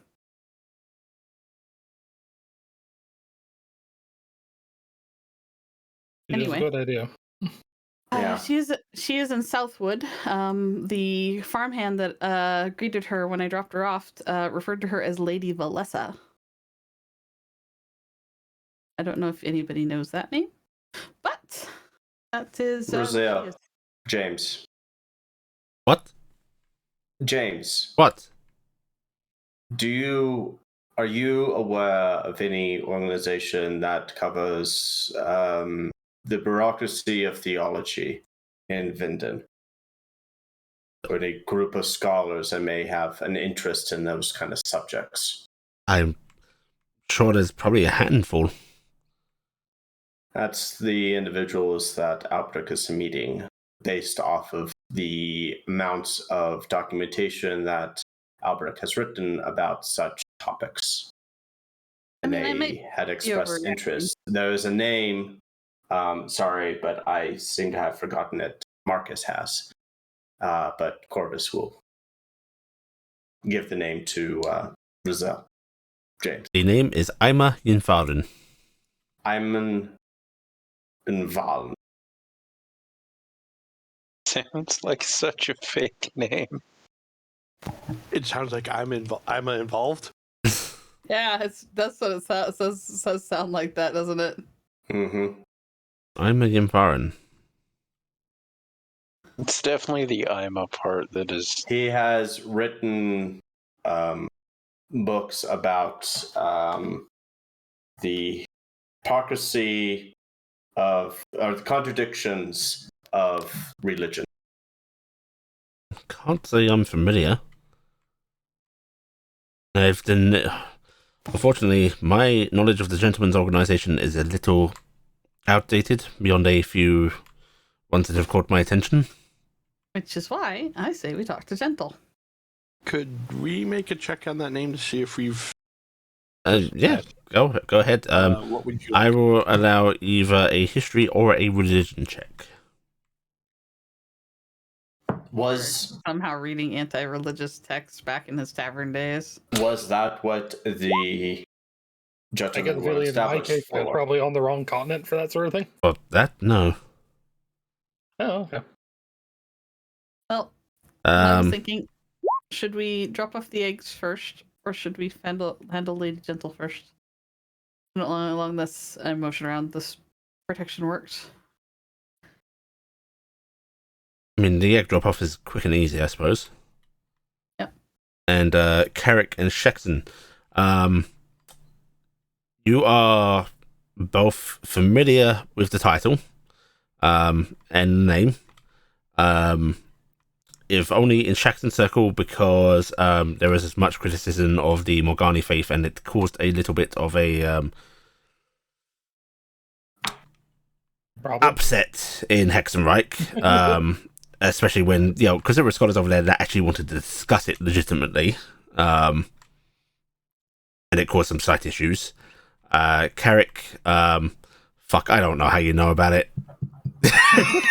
bathroom reading while Yeah, visiting you may have somebody. you may have seen it in the Has been library. You know, actively hunting down what he can yeah. to learn. I So see. It's a book you are familiar with. I don't know if you took a huge interest in it because it quickly just started talking about, but I basically know why it's a legit book. it's a and legit book. name. Yes. Okay, that was my biggest thing, was seeing if I. You also know it is actually a rather well-known book. A little controversial, aka a lot controversial, but it is a well-known book. Shax has read like the first chapter and just found it incredibly dry and put it down. It is a very dry work. I've never read it, but I know of it. It's a relatively well-known but very controversial book. It is a real person. Yeah, it's also about 15 years old at this point. It's also 15 years old now. I read the first chapter of it, so he's gifted in theological discussions. The man is very dry as a writer. Even for my Well, that is what Albrecht has been pursuing of late, given the situation that occurred in Cuthwaite. He finds that very unfortunate and,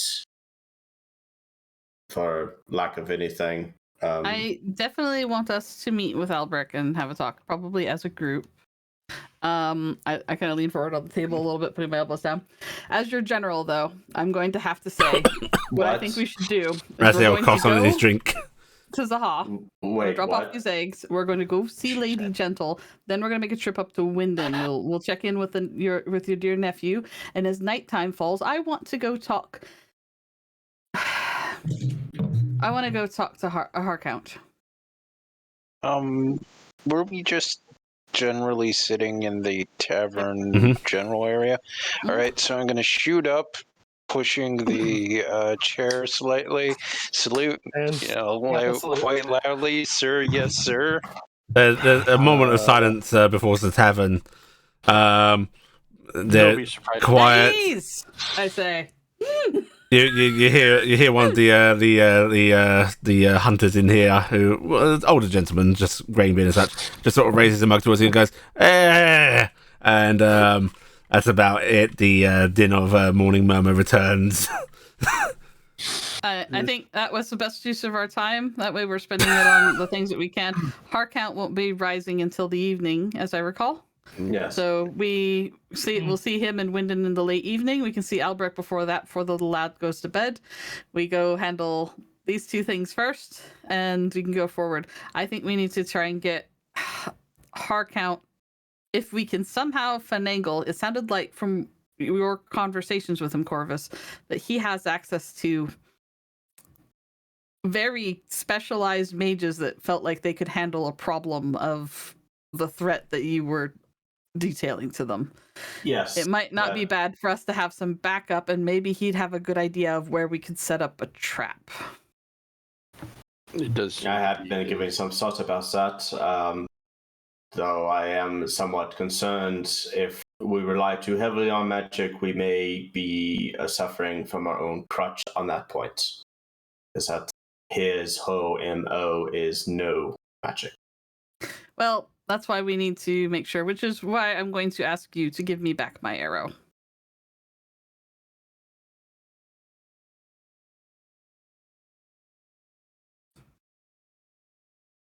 Okay. You understand why? I do. Okay. We're going to powder it and make it into a bomb. Okay. You think it may be possible to make multiple? I don't know. I have a few shards from when I had them in me. Yeah.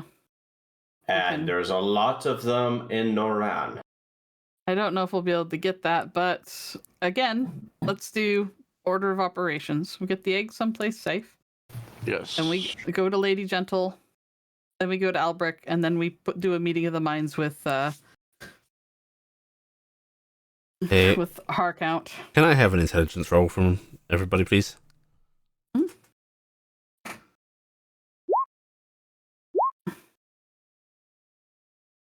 Oh, ignore mine. Oh I'm man, not- I I'm didn't not Mine would actually be a that much. 25. I'm not an intelligence character, so this is rough on me. Mine. I thought I was farther over.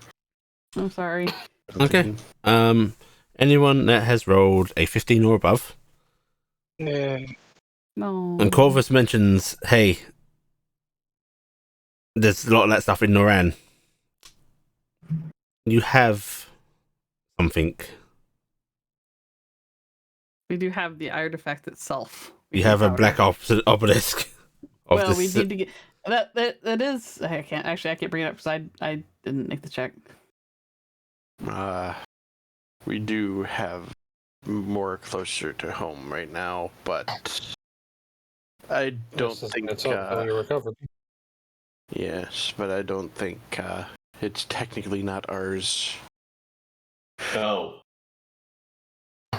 Not only that, mean- but it seems.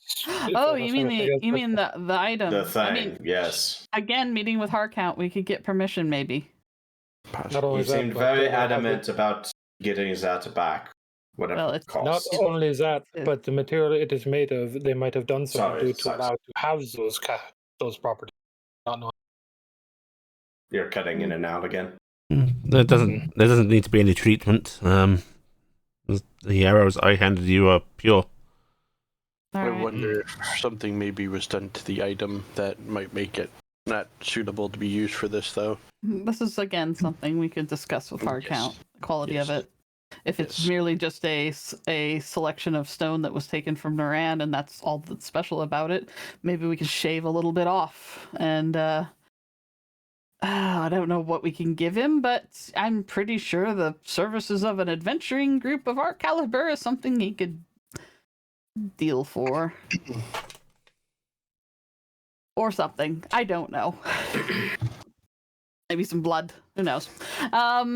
Anyway, why don't we get out to see Heya, drop off some purple worm eggs, and then go find Lady Gentle? Is there anything Also- else that came up? Yes. I need to do shopping in Winden at some point. There will be in Winden, so. We'll be in Winden a bit later today. Yes, I know, but you seem to have the day planned out fully, so I'm letting you know that I need to do some shopping. Two, What do you need to get? We might have some supplies. Help you in the meantime. well, I'm going to need new bags, new armor. Going to have to find me a weapon because the rifle only has so much ammo. We have tons of ammo. At least I thought I we need did. to buy stuff because I You do. have nothing right now. Oh, all right.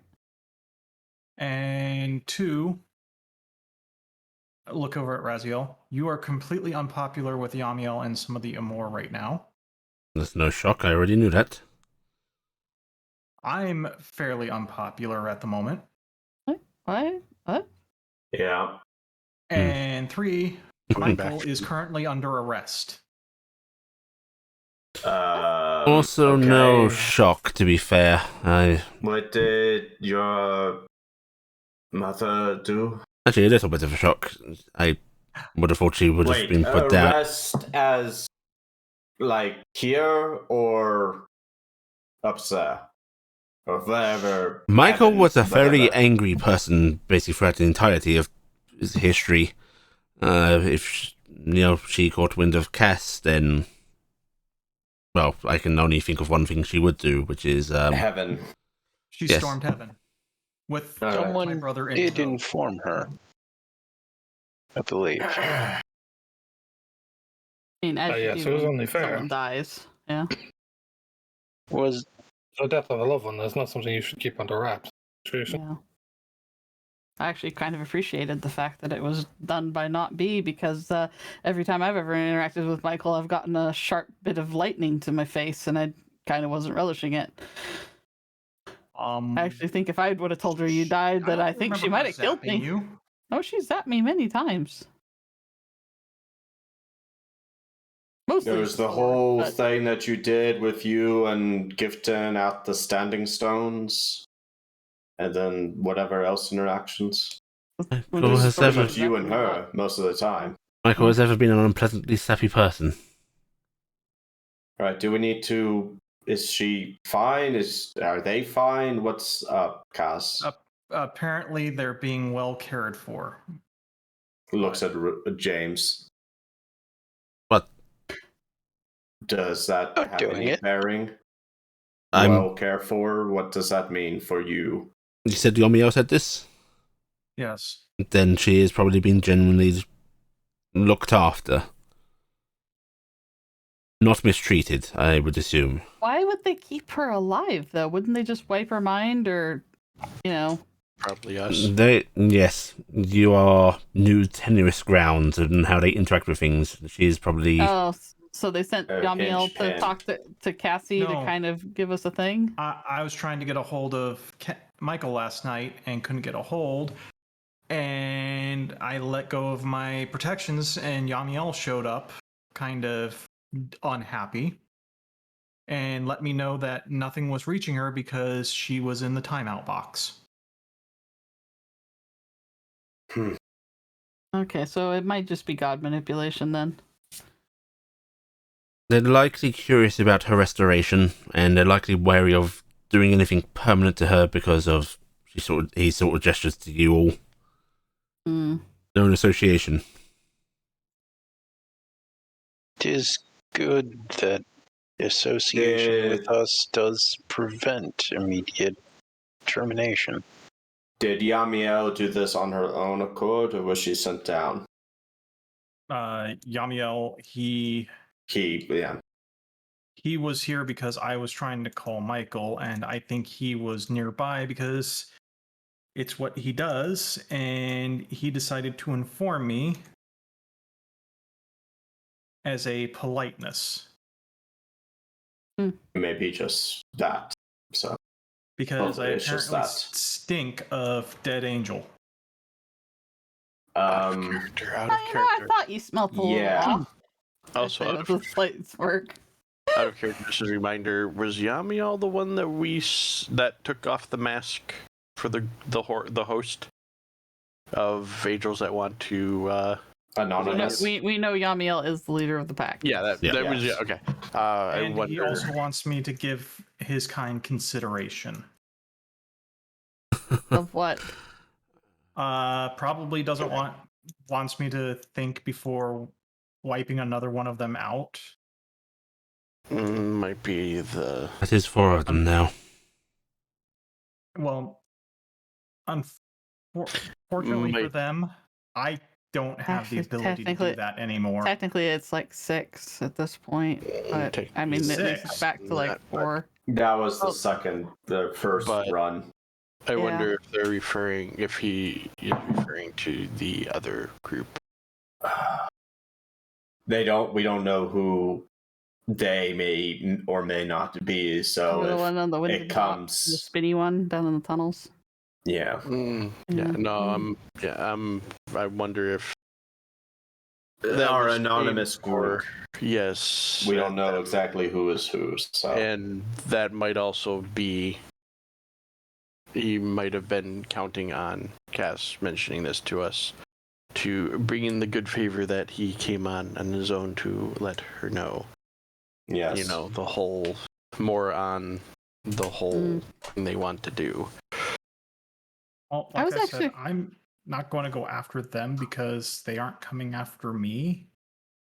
I only did what I did in self-defense. Well, it's good that And we I know this. think- I'm not sure how we can help your mother at this point, though. Neither do I, and So maybe it's something we can That's- talk to Hea about while we're dropping off the eggs. or we might potentially have to deal with Orland because they might yes, have handed her to him. I feel a strange feeling in the presence of Orlan. It's not like. It's very much not like. Yes, I mean, I feel there was a lot of not like directed at me. So maybe I'm you gonna talk to that assume one. Angry and lightning. Well, angry and blustery. Okay, so it runs in the family then. You'd make that leap? Well, Michael's my mother, and Orland is essentially Michael's father. Therefore, Orland is grandpa. Huh. Okay. I All right, figured you were referring to so- Michael. If I so much as say that to him, he'll probably obliterate me, but it's a funny thought, and I need funny right now. Everyone done with their meals? Can we head out? Let Sounds like me a good idea. permission. Oh no, I have Might not have eaten to yet. Catch up with you Oh, all. here, let me part- polymorph you into a I'm human gonna so you have- can eat. I'm going to hand the remainder of the bowl to Telde. Why have you devoured some of this bowl? It was not made of bread. Actually, nobody did ask for us. It could have. That would be the worst oatmeal ever. Here, have Oh, oatmeal. God. It's like putting mac and cheese in a bread bowl. Blah. We've had mac and cheese and potatoes. Mac and cheese and potatoes is fine.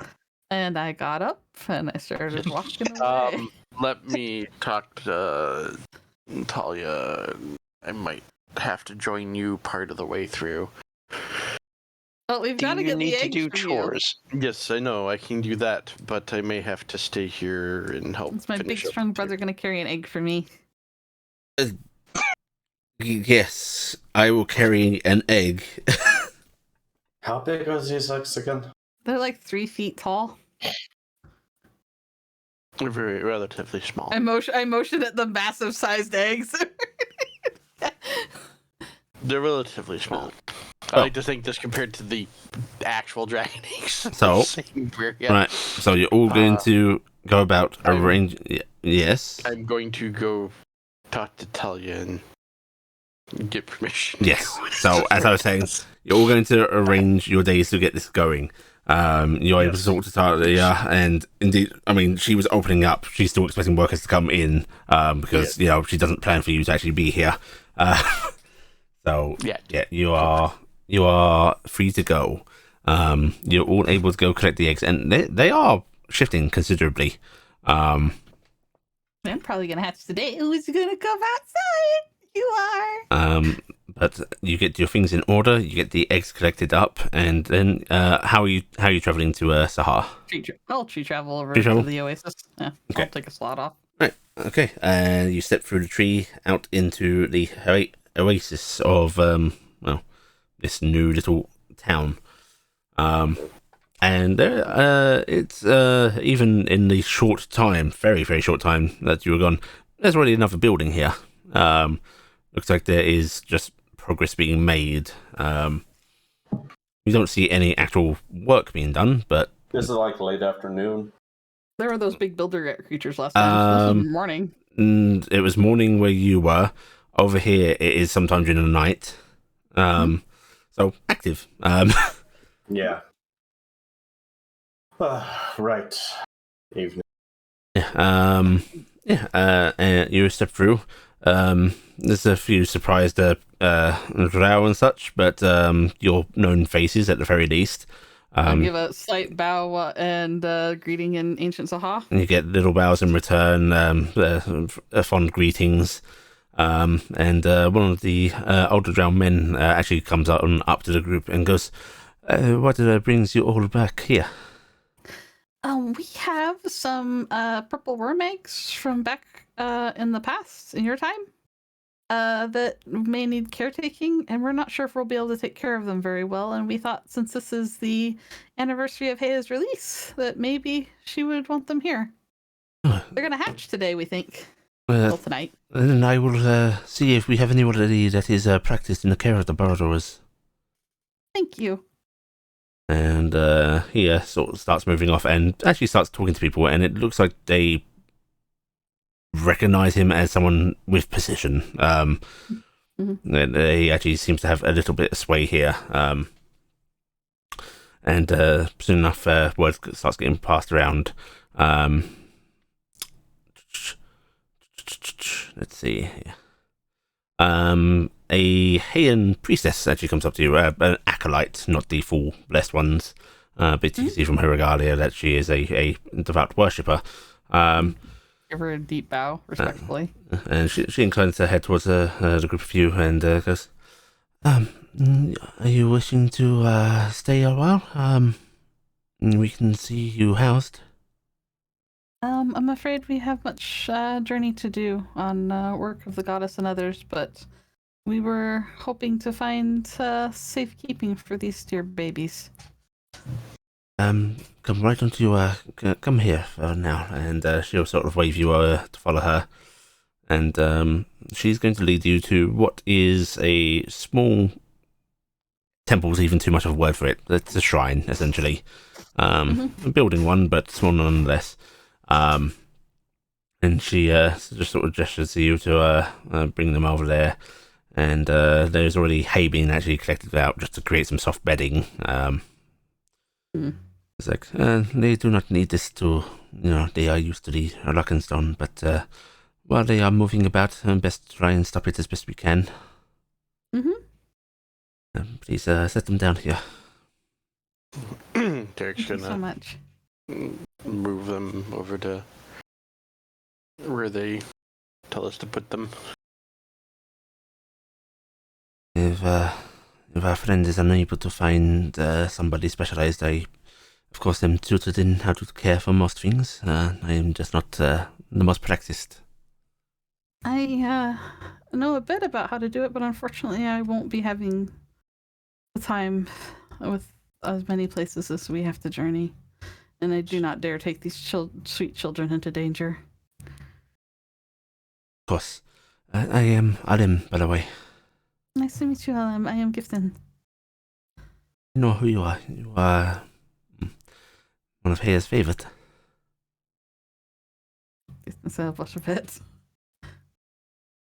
Well, I believe so are you. And I kind of look out, and everyone here is very favored and loved. Yes, the daughter loves us all, but she plays favorites, and she smiles a little as she says that.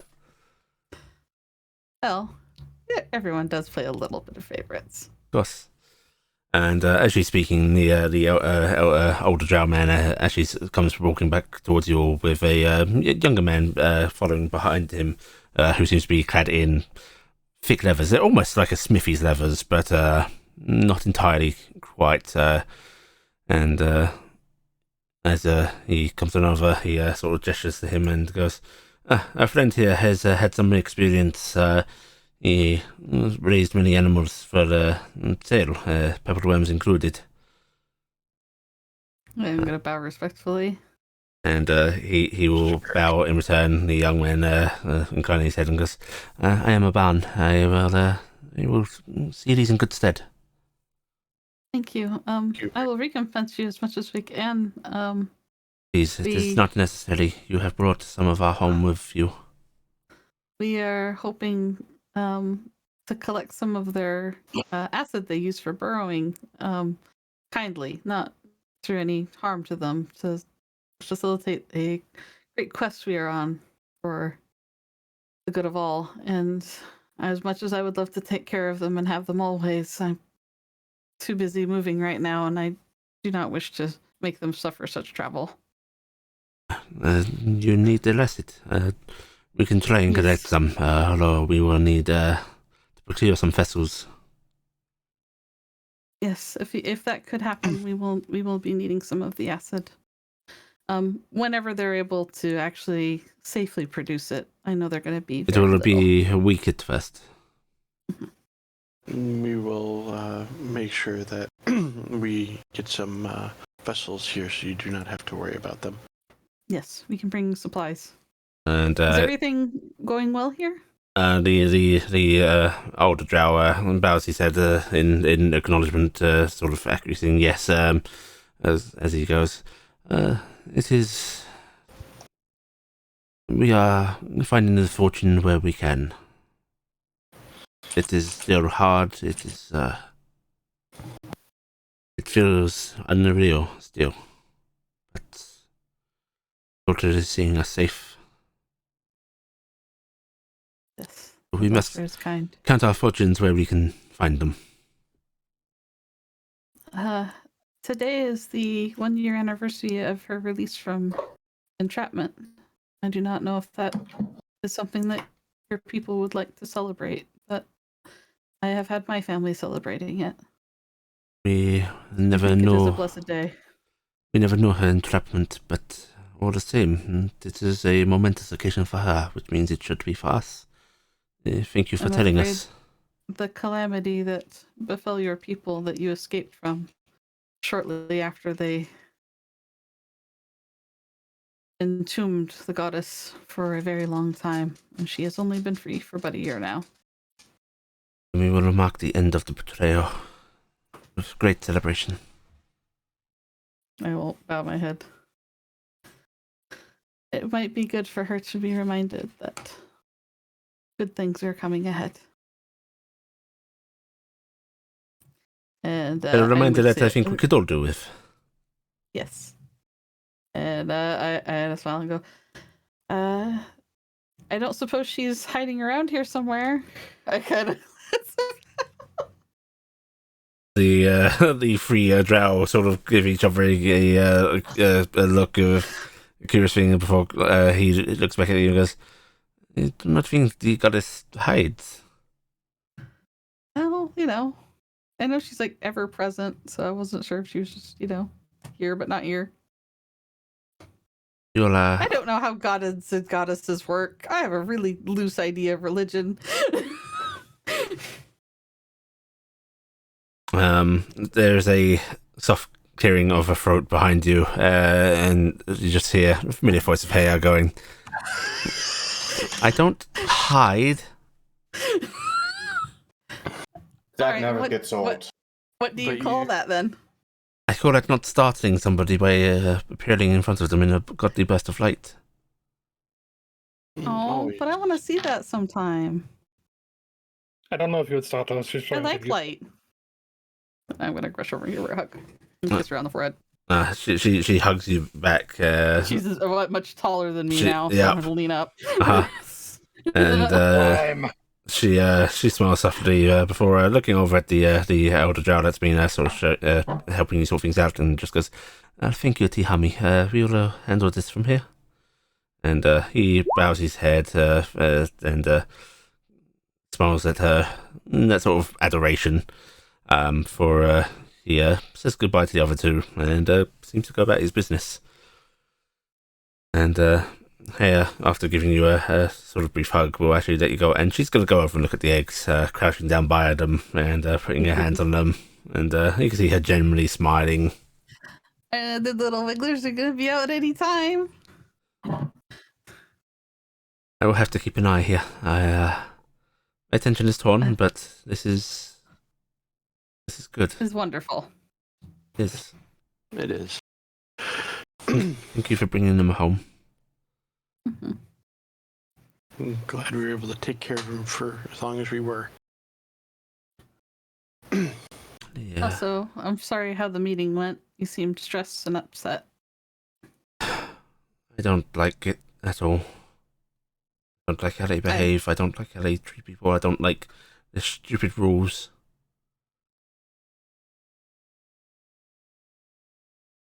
But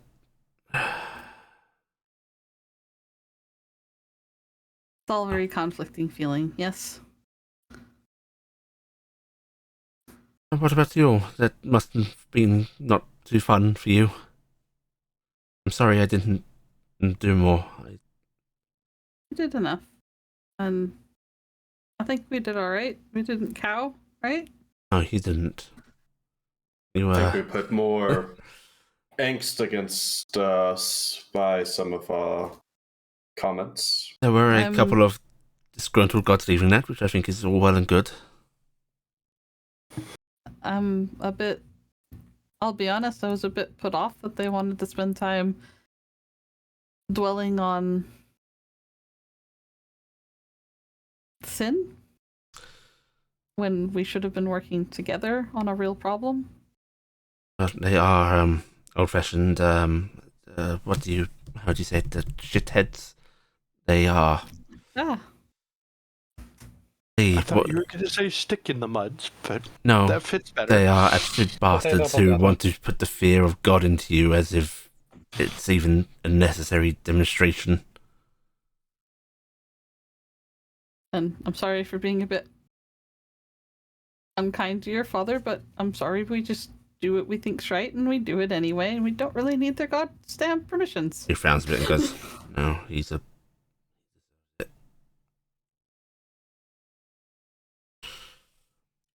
So, uh, Personally, would have liked to see Gift and telling a god off. That would have been nice. Yeah, Cassie's back. yes, I can see that. Hello, Cassie. Hi, sorry. For being alive? That's not something to apologize for. No, for asking you what I asked you way back when. Yes. No matter. It's good to see you back. It's weird. It is so weird. How much of a fuss has this cost?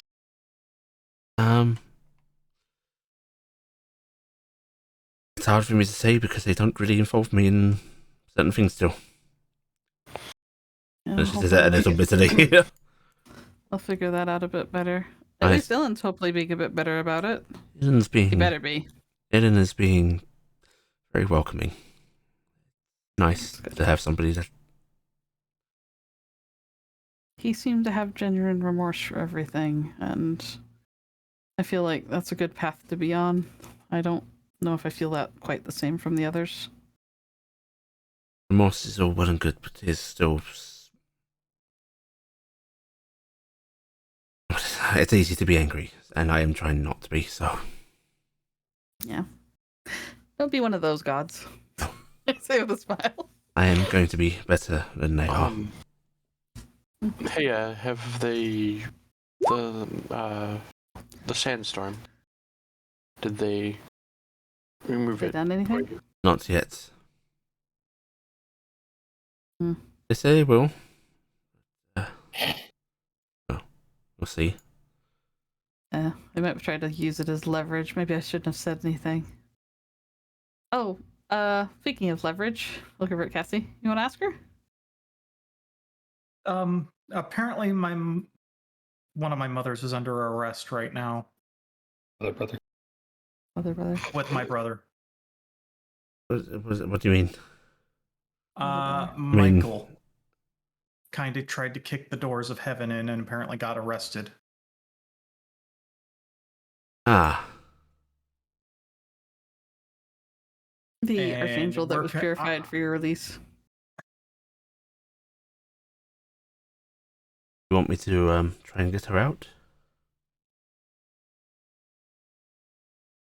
If it doesn't take too much of your attention or time, I would appreciate it. But otherwise, if she is being well cared for and out of harm's way, then it might be able to wait until we're done and you have more free time on your hands.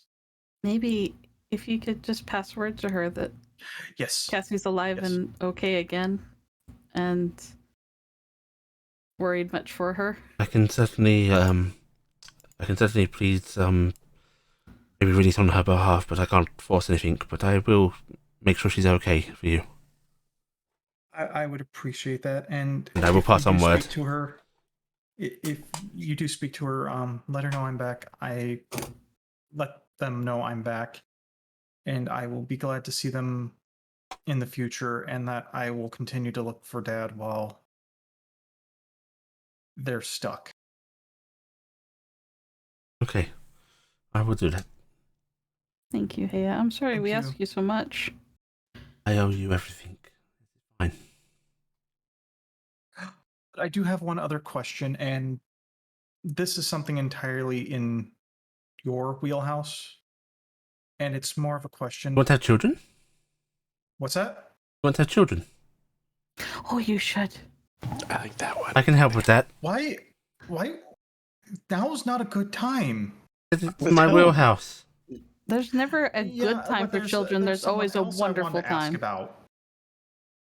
He frowns Oh. a bit as if sulking before just nodding head. Do you want them to have children? I would have to ask Millie first. Oh, okay. But no, Oh, you want to be the making sire? overtures with Millie? Hmm? You want to be the sire? Oh no, I think Millie met someone last night, but no, I was going to inquire about Shala. I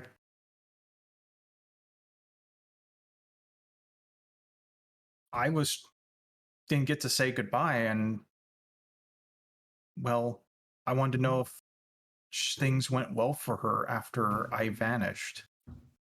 I really liked her. He closes her eyes a bit because she's a god, has, very good recollection, infinite memory, but still has to find it. And she's going, Charla. Yes, Charla continued in her service quite happily. She bore many children and helped raise many others. She saw Yay. through a tragic time but came out stronger for it. And she is quite happy now. Well, What's that's it all like that in matters. Is she heaven? happy? My heaven, Yeah. everything you could ever want and need, with just little enough to make it feel real. That sounds awesome. Feel like the eternal paradise, the want for nothing, the no ill, no pain, no sorrow, no suffering. All well and good, but if you don't have at least a minutiae of that, a little disgruntlement, a little discontent now and then, makes it all a little pointless. Oh, I'm still gonna be bad at doing acting in plays. That's awful. Maybe you'll just flub and line now and then.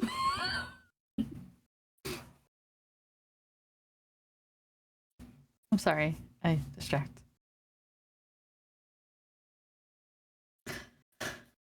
Well, we have a lot of things we need to do today, but I wanted to come say happy releasement day anniversary. Yeah. Thank you. Thank you all for freeing me. Kind of like a rebirth day. It is. Thank you for all the help you've given us. And I owe you it all and more.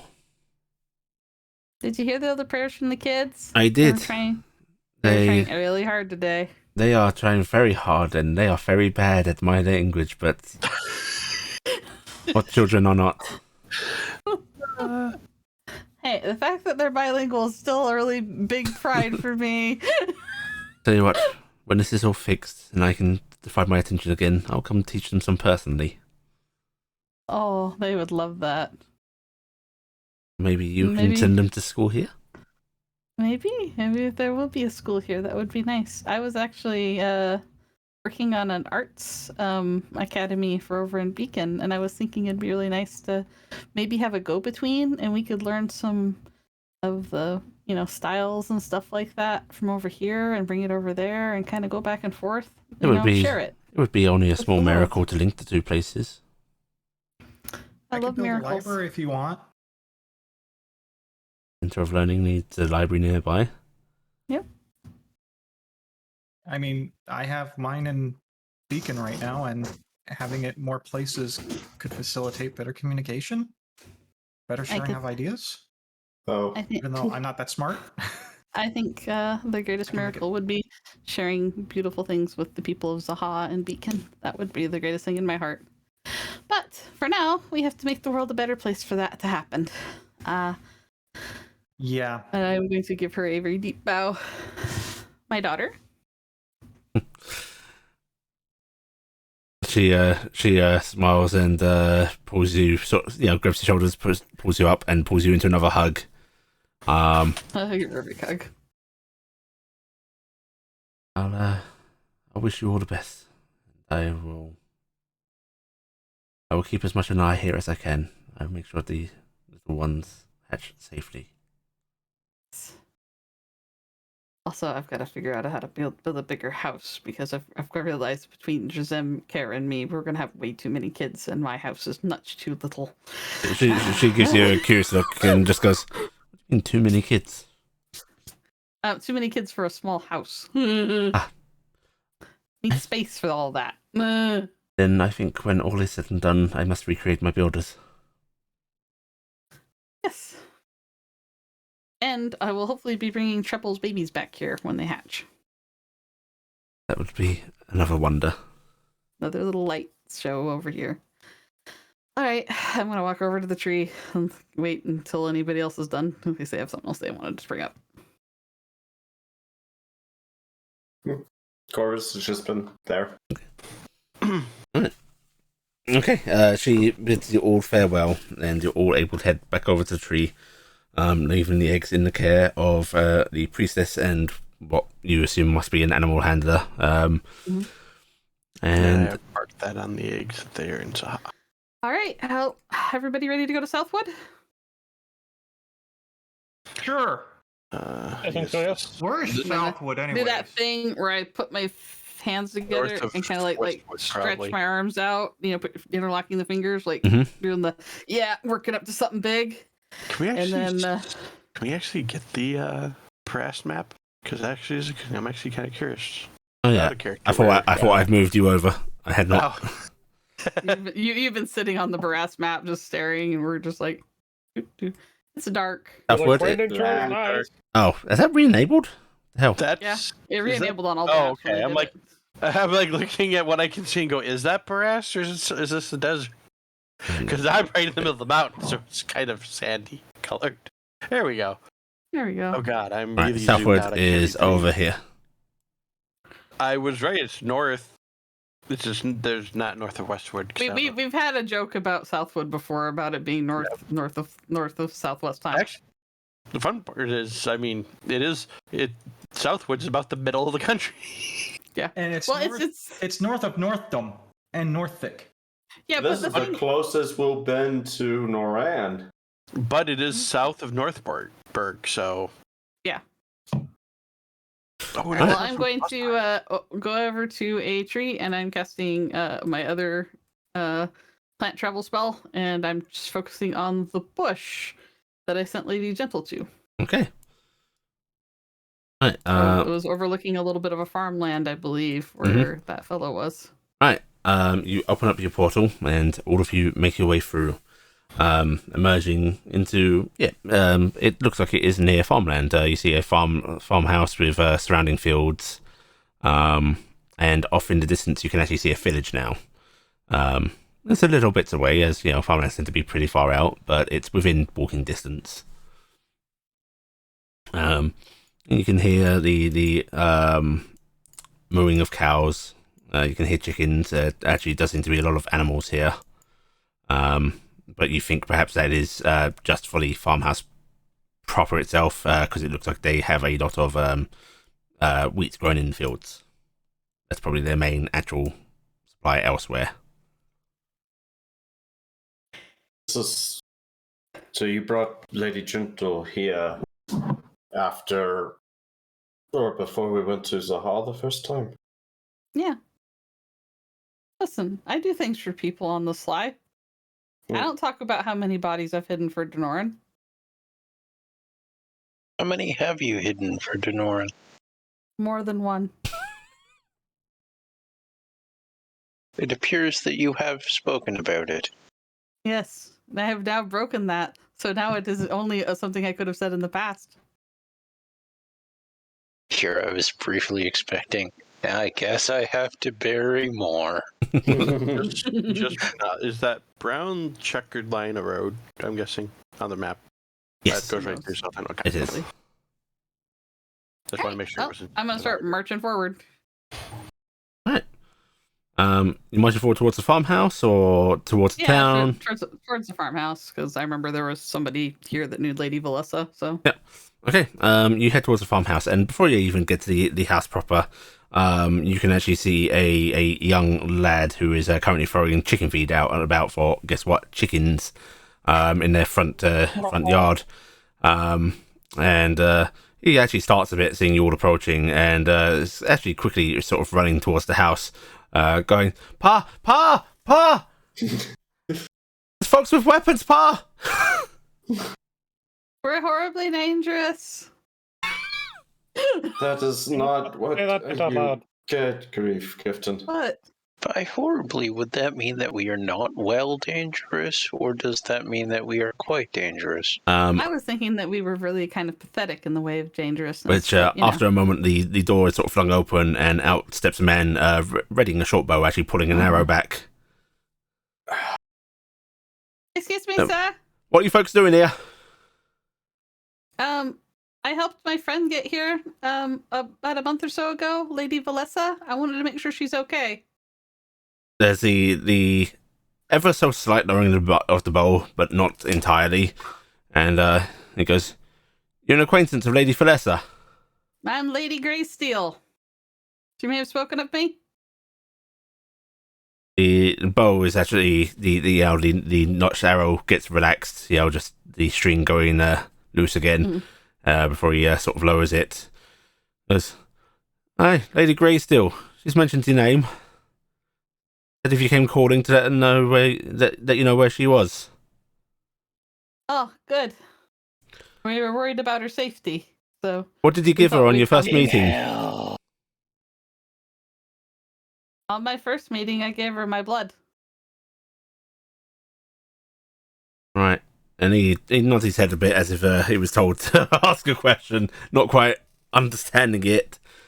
And a partridge in a wet I'm hoping that he got the wrong answer. That's a really weird answer. Right. In that case, I'm to direct you to her. See the wood line over there? And he points towards a crop of trees. Yeah. You wait about an hour in there on foot. You'll come across an old abandoned fort. And there's an old trail. It's covered over these days, but you can still make it out if you've got a keen eye. And I imagine some of you do. He says, looking over at a lot of you. You should be able to find your way. Has the lady been all right? There's nobody been after her. No one else has come calling except you. Good. Thank you very much. Thank you for keeping her safe. Start heading off that way. Family owes her, so it's my pleasure. You be good to her. Intend to. Right, and you start heading that way. Okay. Eric, it really is remiss of me, but you should have brought some of your ground Zaha beans. I think she would probably love a cup of it when we see her. Zaha beans. A hot cup of ground Zaha beans in the morning to wake you up. I mean, Kirsten doesn't nice really rousing understand coffee. A nice rousing cup of bean juice. But you have to also remember, Eric would be the type of person who would grind his own.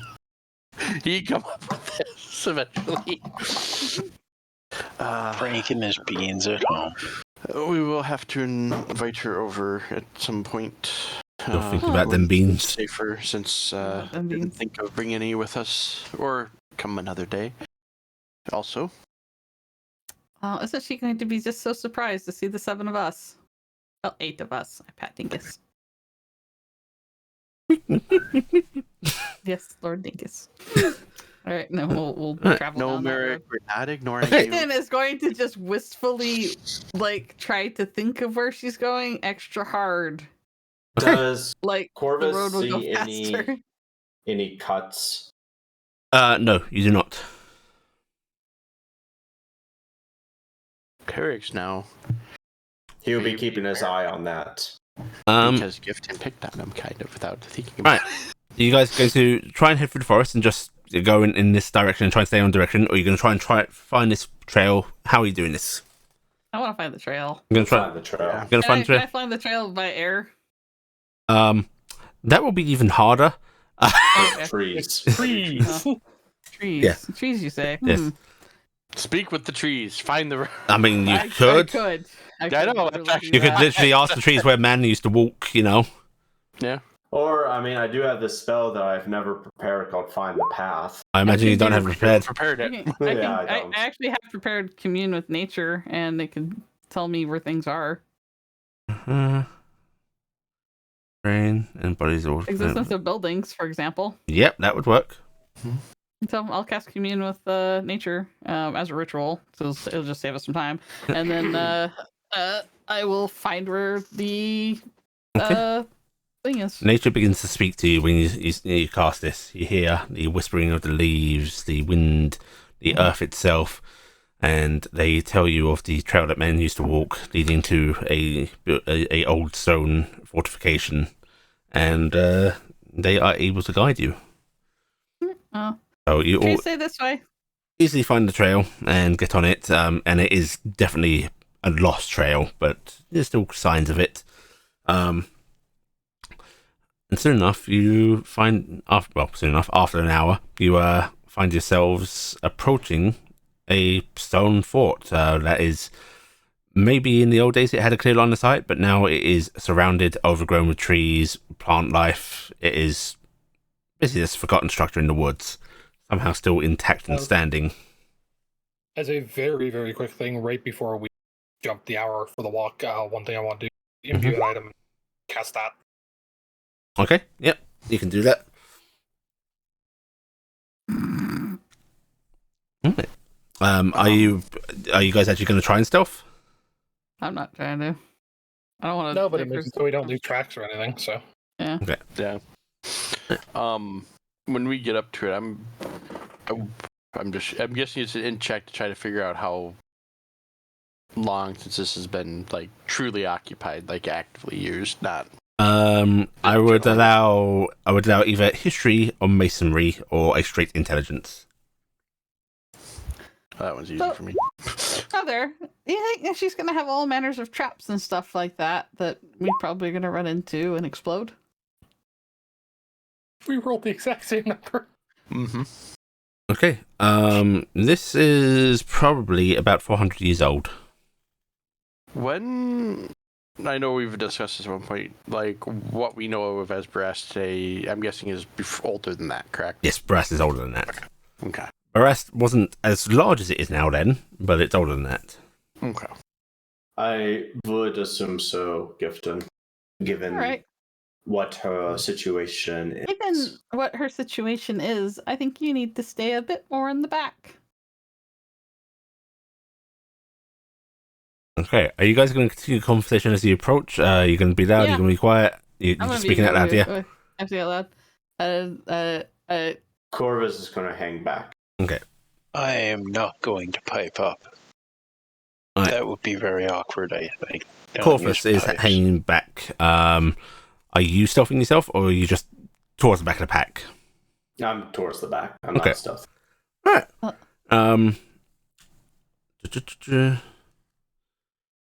What the hell? I'm turning on the light show. Which light show? The Halo's going on. I'm flaring out the wings. Okay, alright. As you flare out the wings, turn on the halo. As you do so, there is a resounding gunshot. Mm-hmm. Cool, I got shot. Corvus. Does an 18 hit? No, it does not. Okay, hits your armor then? Yeah. Yep. Corvus, there is a impact against you. Thankfully, it does not actually penetrate, but you feel this thump of a bullet hitting you.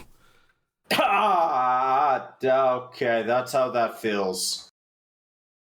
Oh, hey, you got shot. Yeah. Hi. Do you require medical attention? No. Those of you with He puts up his hands. Those of you with high passive perceptions, which is quite a few of you, yes, Hi. You can hear the sound of a bolt being reloading a gun. Now, I understand that the urge to shoot him again is quite high, but we've come an awful long way to talk to you in a civil way. You all get down on the ground, and you'll uncover the back of your necks. I'm already on the ground. Say that again. Sorry, I didn't actually. Uncover the back of our necks. Get down on the ground. Okay. Will do. And I elbow everybody. Comply. It's gonna be hard for Cassie though. Just do it. I'm gonna pull my hair back and lay down flat on the ground. That's what she wanted, right? Yep. I'm trying to think if I have anything. Okay, I don't have anything that would be covering besides just I have clothing. I have to pull my hair back because I have a big ponytail. I'd have to fold the. I will say that it really isn't likely that those nasty little mind worms are in Telday, just to say. Really, I don't know what else could be done to overtake an automata. He's not an automata. all day. Right. So is everyone complying? Yes. Best I can. Okay. All right. Oh, Neil. All right. After a few moments pass, there is the sound of a old door being shoved open, and out comes Lady Gentle, wearing very normal clothes, like she's just wearing brown leathers and so on, carrying a rather large rifle with a scope on it, and she sort of lets it sort of fall at her side. It's got a sling around her, and she's pulling out a pistol as she comes closer. And it's going, "Don't move. I know what all of you are capable of." You understand that I do want to check your neck as well after, right? That's more than fair. And because the other you definitely had some. I'm aware. These are unusual new mating rituals. Telde, I didn't know you had romantic ideals for Lady Gentle. And she comes over to you first, Gifton, and she sort of peers over you before waving you to stand up. Yeah, stretch. And I'm checking the back of her head. And she lets you do it as she leans her head forward. She's there. I'm assuming she's there. I was just saying, just make sure the GM says. You'll forgive me if I check everyone else first. Yep, go ahead. Yeah, and she's going to come around and check each of you in turn. And as she approaches you, Corvus, she's actually pointing her pistol directly, and going, "You can stand up." Corvus, stand up. You all kept track of him? He's got a mark on his hand. That doesn't mean anything to me. Have you all kept track of him? That all that matters is to Lord. Yes, he has been kept track of. And to the vaguest extent that we can keep track of Corvus, yes. You want to let him slip Also, from your sights? confirmed that he doesn't look like he used to, so we know it's a different one. He will pull down his arm. In fact, Lady Gentle has true sight. She can probably see that's not quite Corvus. Yeah, well, also the metal grafting in his arm. Mm-hmm. Right. And she's very cautiously holstering her pistol. Sorry about the impolite greeting, but... No, it totally makes sense. Makes sense. And in fact, that's entirely why we were coming to you. We're intending to set a trap for, that. Because we don't want to have to deal with it anymore. Oh, marvelous. I could use some help. Oh, you're in on that too. Good. What else would I be doing? We have what he wants. You do? You have something to bait it? Yep. Marvelous. Then come see what I've been doing. All right. And she's going to lead you all into this little fort. And it is just one of those old stone towers, basically a little outpost, watchtower. Mm-hmm. But she leads you in, and then basically very unceremoniously just kicks open a trapdoor on the floor and starts making her way down it, grabbing a lantern as she does. Cool. We'll follow her, lights on. Kirsten don't need no lantern. Kirsten is lantern. Wah. I haven't used it yet. I'm going to try something. How the exterior or interior of this tower, as people are going down, so I guess Corvus is still the last one. How's it look? It just looks abandoned, ruined, crumbly. Yeah, it really does look like it is an old abandoned tower. Even down here as you're heading down, it smells old. It is musty. It is rickety. This isn't a secret base. This is literally just somewhere she knew she could bring stuff and hold up. Mm-hmm. It's where she knew she could go to ground. Yeah. Yeah. But as she settles down at the bottom of the ladder, holding the lantern light up, and you all follow her downwards, and so anyone's hanging behind looking at the centaur. Do you want to try making your way down the old ladder? Cass will do her normal slink through everything. Okay. Right, go ahead and give me a athletics check, Cass. I'm doing this at the top just so that we make sure that everyone can see the whole way down. Right, Cass, you make it down without breaking any rungs or anything. But as you get down here, there is like strange stuff down here. Not only does there seem to be alchemical apparatus, there are tables down here. This looks like it is a further dugout basement. Still quite old, but not as old as the rest of the tower. Maybe this was the den of smugglers or something beforehand, you know. Say, air quote, new edition, but still not recent. But the thing that catches everyone's eyes immediately are the black obsidian-like pieces of stone down here. Oh, good. You have a bunch of that. We were thinking about grinding some up, making bombs. Why do you think I wanted to come near the Noran border? How close to the one that we retrieved do ones you have? These are all like broken. Like it's just chunks, misshapen chunks. Every now and then you see a clear surface that has like some of the weird inscription on it. But it looks like these are shards. And she goes, it's hard to get these smuggled across, but better to let them run through Noran and then across to the borders here than try to go further up north where it's more guarded. No, that makes sense. It's cost me a small fortune, but needs must. No. But yes, here I have been manufacturing rounds. I have just general shards of it that I'm going to be stuffing James into had the grenades. idea of grinding up the arrowhead I have into making like a aerial type misting bomb. An aerosol bomb. A powder. Yes. And what about the masks? We tear them off, I guess. Not sure. Not multiple different options, I guess, right? I suppose so, at the very least. You said masks. Masks. There's more. Yourself. He's not alone, you realise. Myself. I know that. How many more? He has 7 compatriots that are working actively with him. You realise he's taking control of the. Replace all of us.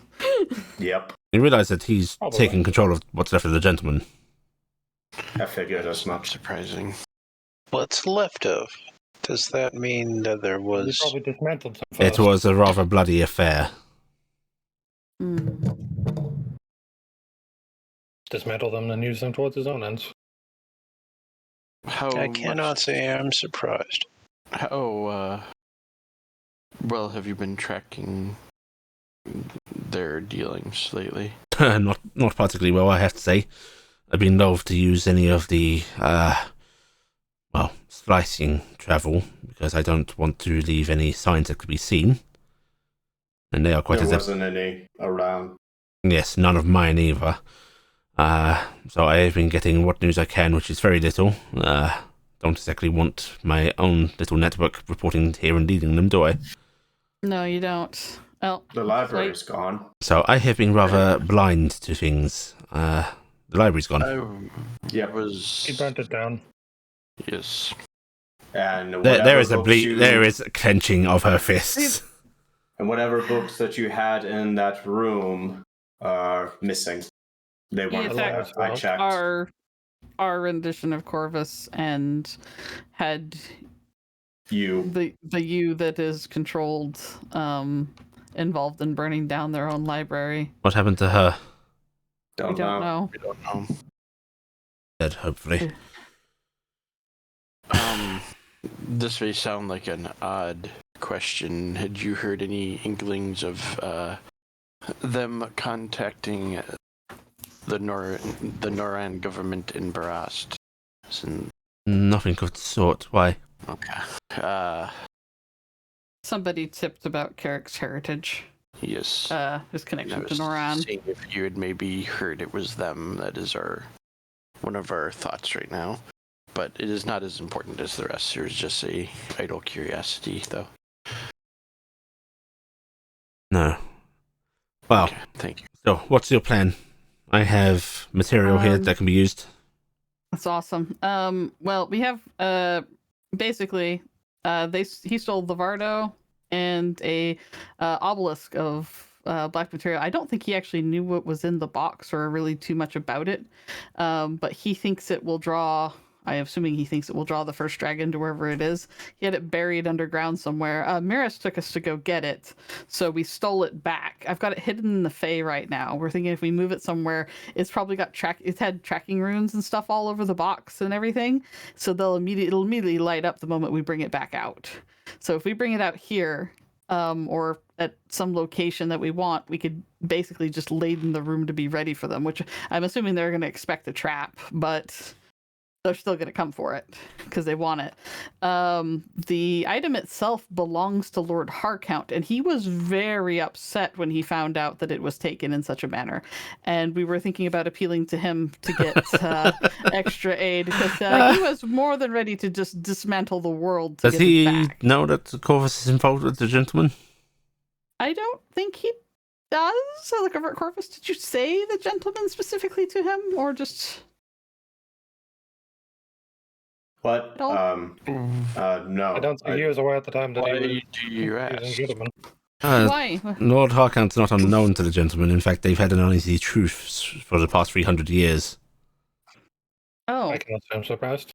If, so it might be hard to get his aid then. No, if you tell him that I mean, the Corvus is involved with the gentleman and stole from him, That may Then be. that means it has Go to been war. broken. that is a breaking of that Yes. truce, and that is a fairly angry vampire you have.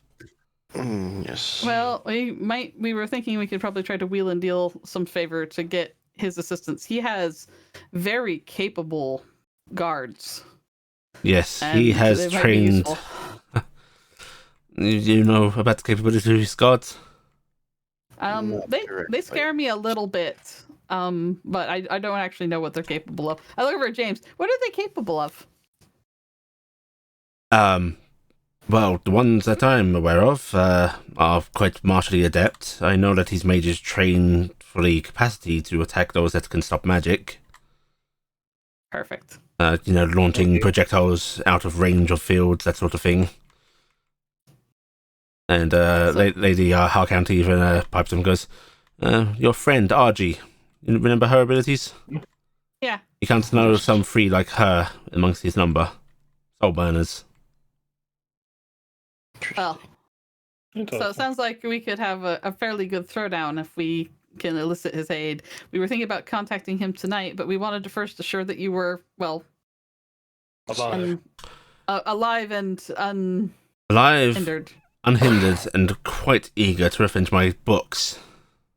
Yes. We have taken precautions. We are covered in anti-scry, of course, right now. Good. Good. So we did make precautions. I'm glad you thought to find me here. We also made ourselves untrackable while we were running through the forest. I remembered how you left, and I thought it was notable. Yes. Well, good on the same. I did leave word with the farmhand to direct you. Yep, he's quite quick with a crossbow. Thank you. I was hoping you'd come along. Sharpo. Well, hoping and dreading. Yeah, I sure, kind of was half guessing that if you came for me, it would be unpleasant. No, we're here at your side to face this together. Right then. There isn't any chance that he's, being controlled by some nefarious creature or anything, is there? I highly doubt it. Oh. Okay. The reports I have suggest that he has gone slightly off the rails, so to say. I know that you were a driven man, she says, looking at you, Corvus, but his behaviour goes beyond even that.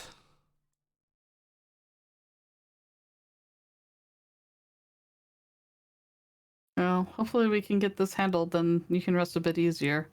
I'd rather have you on with us on the matter of the first dragon than dealing with this, but if he's going to keep drawing us away from the first dragon, we have to deal with it. Oh, You said you were able to make rounds from these things, yes? what was that, Cronus? Jack's actually going to look at the over at her work table right now. You said you were able to make rounds using these, yes? Oh, not full rounds, of course, but tips, yes. If you allow me to analyze a few, I could probably help you speed up production of them.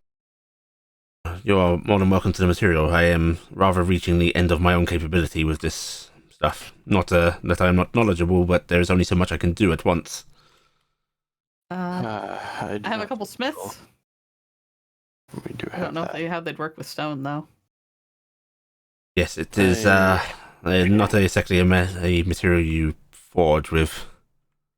I'm gonna walk over and. Oh my gosh! I just realized I'm completely capable of working stone now. I'm gonna pick up a piece of stone and look at it really thoughtfully. I'm gonna reach out and. I'll 'Cause I've never Well, actually. actually go over, pull out the homunculus between it and him, kind of analyze one of the rounds, and just fucking get to work. Okay, right. How are I'm you? gonna try to check. Are any of you using any magical replication on these, or any magic at all? Not yet. My first thing was gonna just try to see if pick one up. Because I've never actually. I happen to know if we use magic on it, it just absorbed it or something like that. I think last time I played with it. I happen to just be very, very fast with base crafting. I am going to give you a minor penalty on this, Kronos, because this is not a natural material in the slightest, but you'll still be able to do this pretty readily. Okay. Am I perfectly fine picking one up? Yeah, Like you can pick. You can pick a piece of stone up, and that doesn't seem to do anything. What does it feel like? Is it crystalline or is it? It does feel crystalline. Obsidian is a very good descriptor of it. It's that sort of very, very smooth, almost chill surface. I mean, I could probably hit him with a chunk of it, but I don't know if my. Because I'm morbidly curious, Gifton's gonna try and stone shape it. Okay, right. You cast stone shape on this, and it's funny. The strange star metal you've seen it absorb magic and then amplify it. It sort of goes in and comes out in a greater magnitude. This seeps into it, and at first there is no shifting of the stone surface, but then it starts to grow. And only a bit, but it seems to almost like it's growing in the sense that it is reforming, like it is keeping that one smooth side, and the sort of ragged, broken edge is continuing to form out that shape. Huh. I caution you against that. Okay.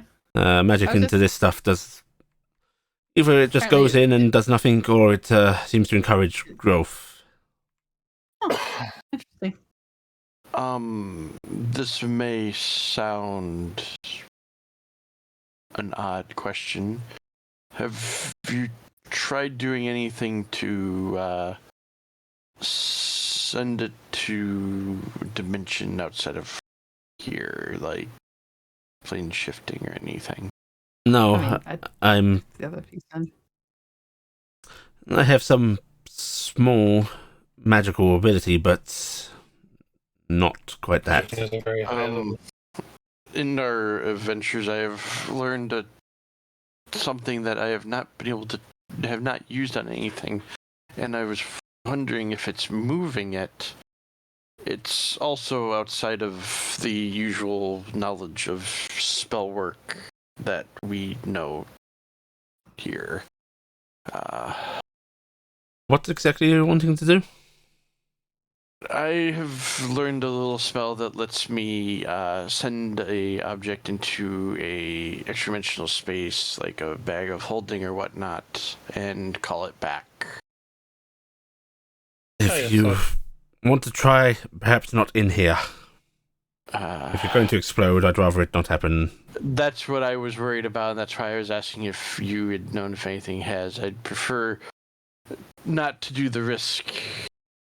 And I was just curious, because it would be possibly a nice little surprise, but I think it might be a little too dangerous to attempt. So, my dear lady, you are more versed in what the gentlemen are like between you and James here. He suggested fighting them in a close-quartered room. Would you say the same? No. His plans for Aerosol would work best in close quarters, but frankly, I'd rather have distance between me and them. Mm-hmm. There's nothing quite like a whole lot of sharded bullets to put someone down. Mm-hmm. But they also have a annoying capacity to get close anyway. Yeah, they have a tendency to close the distance. Do you need armor? No, I am quite good on that front. Alright, good.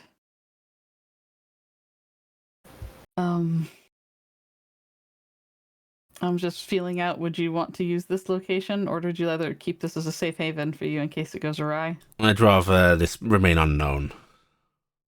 Sounds good. If you want to move some of my materials, you're more than welcome to. For now, until we actually know where and when this is happening, I'm going to stay here. Okay. Well, we will be coming back here then. Or you can send word to me. Yeah.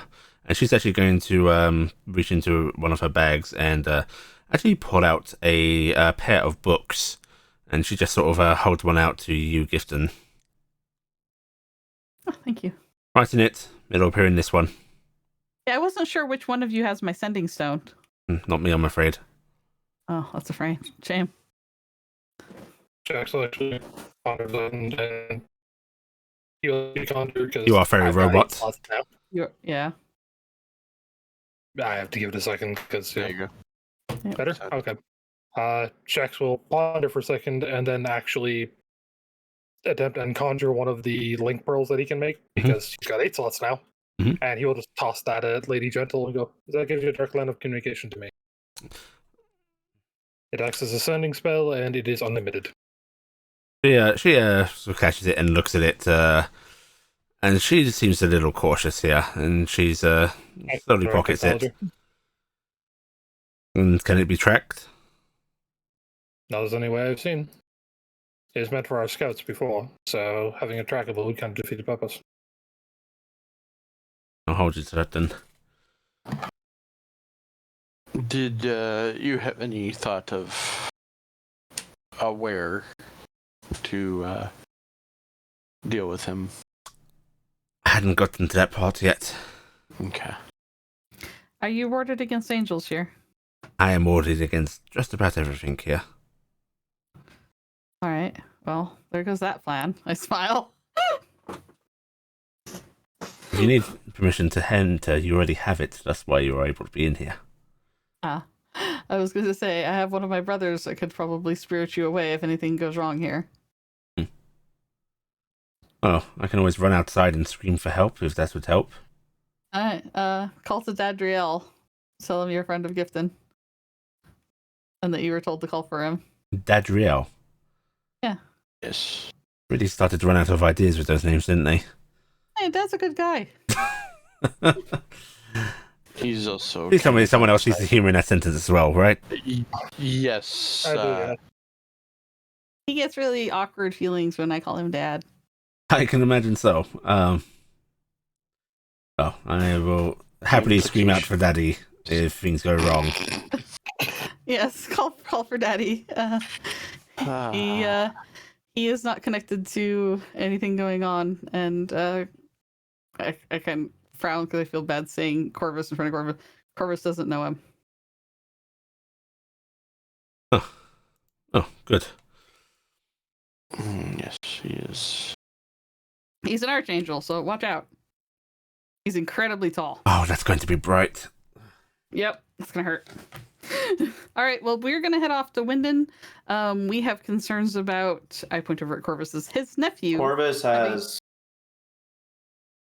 gone out of the room. Do you climb back Looking up out the the ladder? Yeah. I point up the ladder where he ran off. His nephew apparently has been getting some strange invitations by people in town, and I'm suspicious. So, by who? what was the names? I'm involved. The last name's the one I'm having a problem. I'm in Farin. Yes. Okay, so he's being groomed. Another one of the gentlemen. No, one of the. He's not a combative member of the organization, but a member nonetheless. Quite like myself. Well, apparently him and some of the others have invited and are having meetings with the young Adderlass in Winden, and it kind of made a couple of us nervous. So we thought we'd go look into it. It's very sweet that the first Corvus has taken interest in his nephew again, but yes, mild concern, although I wouldn't imagine he's in any danger. At least I would hope not. Danger not, but... I will be perfectly honest thinking on it that us going and getting involved either to sniff them out He or... burned down the library. I don't think he's sane. I think us looking into the things involving his nephew might tip our hand. Or make him paranoid and make him act on a quicker schedule than he's intending. At the same time, if I don't visit with the nephew, it'll look bad. I did not say visit. I did not say do not visit. I said we should not be looking into the context. We have the information. Oh no, we're going to just make a show of visiting him. That's all we're doing. We're not going to pry the boy for information. So I am guessing... Pretend we are ignorant to it for now, then it might make him think that we are either sloppy or we're not carrying it. Either way, it'll make it so he avoids that avenue. I am guessing he is knowing of Corvus being in charge of the operation now. That is not... If he's still standing, then I'm sure he's aware. Okay. All right. Well, Whether he is willing or not is a different matter. We don't Yes, know if he is if you haven't guessed so far, check the back of somebody's neck. You'll see quite a large weltish looking thing if they've been is there any infested. way to remove it safely? Safely for who? The person... For him to keep them alive, hopefully. Well, if there is, I've never heard of it. Do you know what it is? Yes, it is quite a nasty creature from Ilan's continent. It's been tweaked a bit. Repurposed. Yes, repurposed. That's a good way to put it. Ilan's continent, huh? Yes. Luckily, I've got a good line there. I'll talk to Ilan. That's... You do that. I wish you was joking on that line, but that is...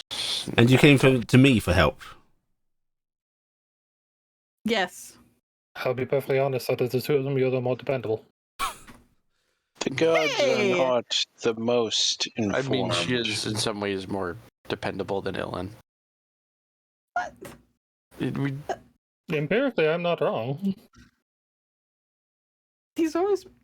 Oh. He's been very nice when we have met him, yes, but I He's do a not very think nice person, he but would... he's prone to inaction. I do not think he would step in on this directly, like she does. You could ask. I mean, if I don't have to lift a finger, I'd be more than happy to just be able to settle back down to my work. I wasn't It is asking him to solve it. likely I we just will wanted to need find you. out if there was a way to remove it. I mean, there's got to be something that they've done over there. Why not ask him to solve it? Seems wrong. Because it might also go against some of the deals that the gods have made otherwise with each other. Yeah, the And gods have like this whole thing of Oh, not yeah. wanting to help us solve a problem with the first dragons. Why are they going to solve this for us? If you're turning on loose ground with them. I have to say, I will be sad to see Aima go. He had some very good points about the gods. well, who knows what goes in the end. He may... Sometimes you go along in order to not end up in the grave. How far are your wards out to? They extend about 50 meters past the tower itself. Alright, cool. I'll try getting a hold of Zachiel. Maybe she can cue me in or something. Well, then in that case, we'll head back up. Again, take material. Yep, I'm gonna grab a big Jax rock. will actually be grabbing a couple, asking her basically, how much do you feel you need? How much is okay to take? All that. Frankly, I've made everything I want already, and some to spare, so you can take any that is unworked, and you can take 10 of the rounds. I'm keeping the rest for myself. On the other side of my question, are these okay to be stored in bags of holding and such? Oh yes, they do not seem to react badly to... Being put in an extra dimensional space. Yes. As I say, it traveled it into Feywild quite fine. Mhm. Yeah. So I'm gonna kind of look around. Do not travel through the empty with this stuff, though. Whether it's hidden in an interdimensional space or not. Small parts you can carry through okay if they're sequestered away, but something happens if too big a chunk, even in a bag of holding, will react. Oh, that's not good. It would draw us. I'm betting we'll probably draw us that thing that attacked us. I wonder how effective it just is a club. I think you need to pierce their skin so that way when they try to go into the empty, it's in them, is the problem. Out of character. I give Dragon slam rock into bodies. I mean, you probably could just crush it and then shove it into their throat. There's the. If you have one thing, Carrick, I could probably make something you could wear. You could fashion over top of your claws and dragon. Or you could just make him a dagger. Yes, but if he wants to be big, well, he doesn't. I was worried about weapons. They don't seem, at least, well, we've seen. I'm just going to turn over to Lady Gentle. Does it hold an edge long enough to actually be used as a weapon, or is this one of the... it holds an edge very nicely. You want to make it brittle so it'll snap off inside, right? Yes, but I'd like it to be differential multiple times, just in case we have to deal with multiples at once. No, I think you need multiple knives, but you know. There's that. All right. I'm just going to grab a chunk. Yeah, just grab a good size chunk. All right, Lady Gentle, we'll be in contact with you. I've got your book. Be safe. Keep your head low. I do intend to.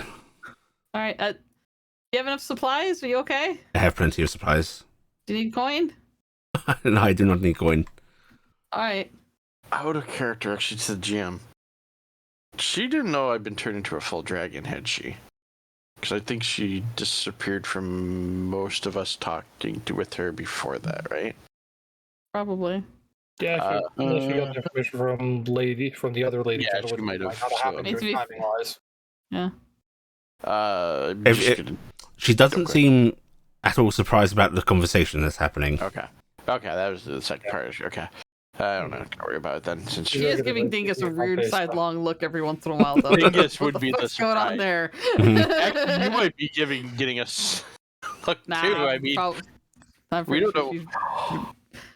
I don't know what's going on. She's also pretty good at not broadcasting her thoughts and keeping her cards close to her chest. Yeah. All right. Well, we'll get out of your hair. Don't worry, we're okay. I'm assuming next time we come see you, same thing. We'll just go flat on the ground, right? Indeed. All right, and I'm gonna head back up top. Or just walk into the line of sight backwards with your necks exposed. That will also do. Oh, okay. Yeah, I can do that. It'd be comical to see you tripping over backwards over roots.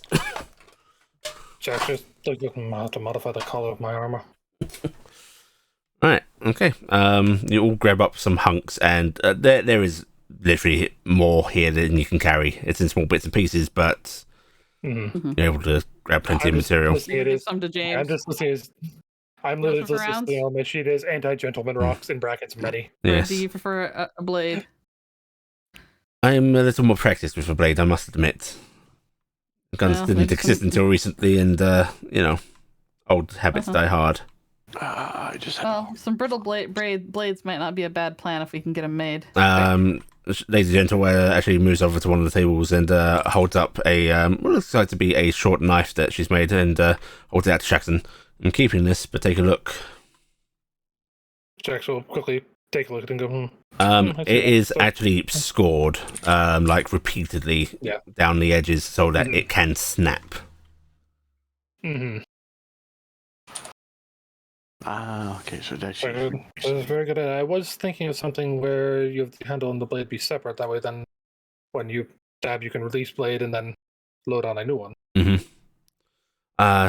I also didn't get to quite implement it, but a sharp rod essentially that you can stab in, and then a small detonation within it.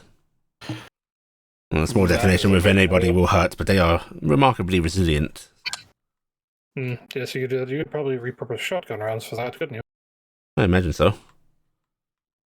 In fact, you could fill shotgun rounds with these things to really make something hot. Carrick, listening how this had just an idea to test something.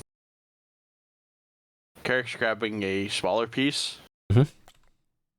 walking up to wall. I know you can just smash it. I'm seeing how resilient it is. So I'm kind of basically You smack it against the wall, and it'll like, are you doing this palm first, like, you know? Yeah, so it's grabbing I mean, it. it's like kind of arm pull back, arm straight forward type thing. Yeah. It'll actually dig into your flesh. It does not break. Okay, that's good enough. It's pretty resilient, so might keep a dagger of this just for solidarity, not for memory's sakes. I felt I can make a special one that doesn't have any of the fancy things on it. And we'll see how. I need some more arrowheads if you don't mind. I wouldn't mind having at least 10 for this. I can, with how much we have, I can definitely make more than that. I mean, the main thing is we just need to get a little bit into them, right? And after that, we can use regular shots. Yes. We just got to make sure we get it into them. There's 7 plus Corvus? That's 8. 7 So of the main membership. I don't know what they'll be bringing in the way of supplementary. You've encountered one of the assassins before, no? Yeah. So some of the others may. These things in general hurt them a bit more than normal rounds. Just saying, if we make sure we spread these shots, so 1 per, make sure we dig it in and then move on to the next, because no point using it over and over again on the same person. That couldn't work. I don't think I could shove one in my mouth and combine it with my breath. No, that doesn't sound like that would work good at all. You might accidentally swallow it. You said he took my books, yes? Yeah. Yeah. What about the rock? Corvus didn't say anything about the rock. I believe He didn't come back find out sick. about it. He didn't come back sick, so that means the rock's gone. I did thought. I think we did get a confirmation that the rock was gone. Yeah, the rock was gone too. 'cause I was gonna That say, was the thing I was thought I looking for, brushed the it with rock him, and the too. books. And none of them was there. The rock was gone. Also, It was that as well. Well, if you can recover that from them, I'd be grateful. Although, do be careful if they're putting it to use. can that be? Yeah, Don't never suppose been you as well, could. really. Don't suppose you could work up some remedies for that, just in case we get exposed. Yes, that I can do. Or I can give you the means to do so yourselves. Either way, That would I be think very that might not be bad. I mean, I have to assume that they're going to be coming to hit us as hard as we're going to be hitting them. I'd imagine so. And she's actually already grabbing a piece of paper and starting to write down on it. It takes her a little bit before she looks at the group and goes, "Which of you is good with alchemical formula?" Jack will calmly raise his hand. And she'll I just hold out the can scrap of mix. paper to you. Well, the 2 of you then work together on that. Know that this is a little bit different. Where did that come from? Well, that, we found it buried in the earth. Was it here in Barast or? Oh, no. It was in Tamari's land. A large crater. Been there for a long time. Out of curiosity, did you ever find anything for official documentation on what it was? What, the rock? Beyond, we yes. know that it emits poisoned light. That's all we ever really wrote about it. Attempts to experiment with it have been a little hard until recent discoveries. My own, in fact. I was mostly just wondering because it might be able to cross-reference things in Hexamark or otherwise from one of the many illegal and tiny research facilities they had running. Well, if you ever find any Hexamark records about rocks that emit poisoned light, then you might be onto the right track. I'm climbing up the ladder. Thank you for your time, Lady Gentle. Thank you for the time, Lady Valessa. Indeed. Yes. Make sure you don't leave any tracks on your way out either. Alright. I'll remember to bring you some of the interesting reading you found for elsewhere. Marvelous, I can restart my collection. We're gonna tree travel the rest of the way. Very well. Ask what's going on. Well, I still do have part of your collection. The main collection. That's very sweet of you, Cass, but I gave you supplementary books. Well, still. Oh, they are the primary at this point. Seed books are still seed books. Hearing that breaks my heart, I hope you realize. Sometimes the truth hurts. Gifton, would you prefer me to do our next one? believe the gentlemen have a problem traveling anything with the Fae, so I think my tree travel might be best to mask resistance here. I'll have you do all the other ones after, okay? Yes. I'm just trying to be protective of Lady Gentle's location. We should go a bit away from the building as well first. I just need a tree. Corvus. Yeah. Were you doing anything when you headed up, or you just wanted to get away? Just sitting on a rock. Okay. Alright. You all come on up, and yep, Corvus is already up there. Cass, I need another athletics check, please. I was going to ask. Yep, you're fine. Is that even failable for me? Yes. Lady Gentle's probably looking very worried at you going up. Probably if you rolled a 1, it would be a 19, and you might fail. Yep. Or 2. No, a 20 would pass, so literally you need to roll a 1, but it can happen. Yeah. Yeah. Alright. Well, up to Winton again? I believe that was the next step. Alright. Okay. You alright, Corvus? Alright. Main thing is, let's not arouse suspicion for the nephew. This is just a friendly visit. Right? I don't have a bag of holding. Raz says, holding a great big hunk of this. Shax will comment. Cass is going to offer a regular backpack. All right. Let's not have this on display. We need to have Shax you will offer out a hand calmly. Yeah, it'll be handed to you, Shaxon. Yeah, and just put it in the bag with the rest of them. There's a bag of holding. So, just as a curiosity, brother, when they tried to kill you, was there any particular methods they employed? Oh yes, they had ground up angel blades that formed into arrowheads at the time. Wouldn't be surprised if they had bullets now. Oh, where the heck do they get ground up angel blades? I'm going to give you a guess. I mean, they don't have to kill major ones. And he actually looks a little sad for a moment when he just gestures at himself. Yeah. Remember, I'm a bad person. Did you get what you needed? Fine. Yep, we got what we needed. In the service of doing the greater good. We've got some of that black rock to make weapons, bullets, and things for you too. Just be careful. Also, I'm gonna look over at Shax. We got a recipe for that antitoxin for the radiation, just in case. They may have that. Think you can help work on that, Corvus? You're quite good with an alchemy kit. Yeah, I could work on that. All right. Well, shall we go see your nephew, or shall we just go hang out in front of Harcount's store forever? I said that I would try to get you all to Albrecht, so I think it would be good for him and everyone. And actually, it would be probably good for him to talk to you, Saxon. He may have interest or curiosities concerning Hexenreich. We told him about you. That sounds nice. As we walk out and we're out, I'm going to look up and see. We've been jumping around for a little while and stuff. Roughly what time is it by this point? At this point, I'm going to say, because you had to travel and so on, it's going to be roughly 4 p.m. at this point. I'm going to hold my hand out to the tree. Everybody ready? Yeah. Of course, General. I say as I open the tree portal one more time that a Fey day must be really long.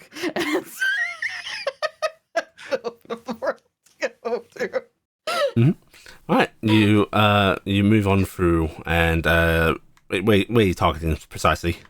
Oh, you know the tree. Father Ted's. Yeah, okay. Ted's. All right, you emerge from Father Ted's chapel, and surprise, surprise, guess who is out tending to the gardens? Father Ted looks up with a smile and just goes, "Oh, good day." Good day, Father Ted. Hi. I hope this day finds you all well. It does. May I have leave to use your temple at some point today? The temple itself? Of course. Well, to pray for a bit. I have something I need to. You are always ask questions welcome, of my the Great child. Forest Father. I thank you. I hope you are doing well. The gardens are looking beautiful. He sort of settles back on it. He's in a kneeling position, but sort of settles back a bit and just goes, thank you. I'd say I'm finding redoubled joy in doing this lately. Oh, I'm glad. Oh, you're a little bit of an inspiration. Have you ever heard of any kind of little worm things from over in Illin's continent that nestle in people's heads? Have you heard of those? No. Oh, okay. I just heard about them a bit ago, and I wasn't sure if it was really true, so I thought I'd ask you since you're so learned about Illin's continent. I mean, there's certainly some parasites over there. Of course, all of nature is blessed, even the unpleasant bits, but hearing people being infected by such things is very rare. And specifically in the heads, no. No. Most things just tend to dwell in, well, whatever body part they invade, or within the gut, or so on and so forth, Huh. Like gut worms. Yes. Legolas. Oh. Yes. There's so much to learn about nature. Thank you. I'm actually going to give him a knowledge roll. Wow. Okay. I was just thinking I might casually ask him this because I was like, yeah, fuck it, we're right here. But it's settling in the head. There's something that over there that attaches to some basis species.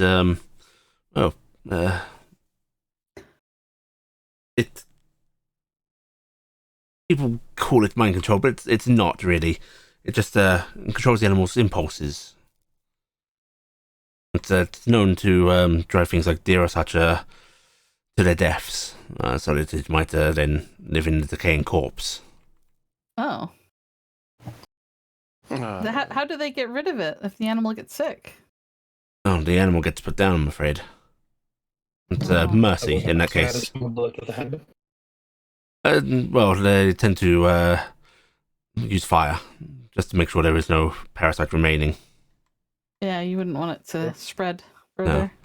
No. Thankfully, as they attach themselves to a person, it tends to cause no more than a mild irritation, nausea, and so on. They are unable to control such a complex system, but once they are rooted in, they are immensely hard to remove, and even on a person, it'll cause no amount of debilitating secondary... What's up? Marcus? I think Marcus had somebody there or something. Yeah, he does not realize he is Unmuted. Might want to mute him. Yeah, I will mute him briefly. Marcus, tell us when you are back in text. Right, it causes no amount of... Muted. This is? No, it's not. How is he not? Oh, is it just me? Is it just muted to me? Yeah, just muted to you. Server mute, there we go. There we go. Right, yes, oh fuck, where was I? All right, so they something in mind makes people Oh, disoriented. yes, if they manage to latch onto a person, but they've heard it causes no amount of disorientation, but it's not exactly deadly, although it does, if removed from a person, it will cause some degree of lasting damage, motor control, that sort of thing, you know? Very, very rare, though. I've unfortunately heard of a case where somebody may be infected with something like that. I'm not sure how to help them. I'm muting Marcus, there we go.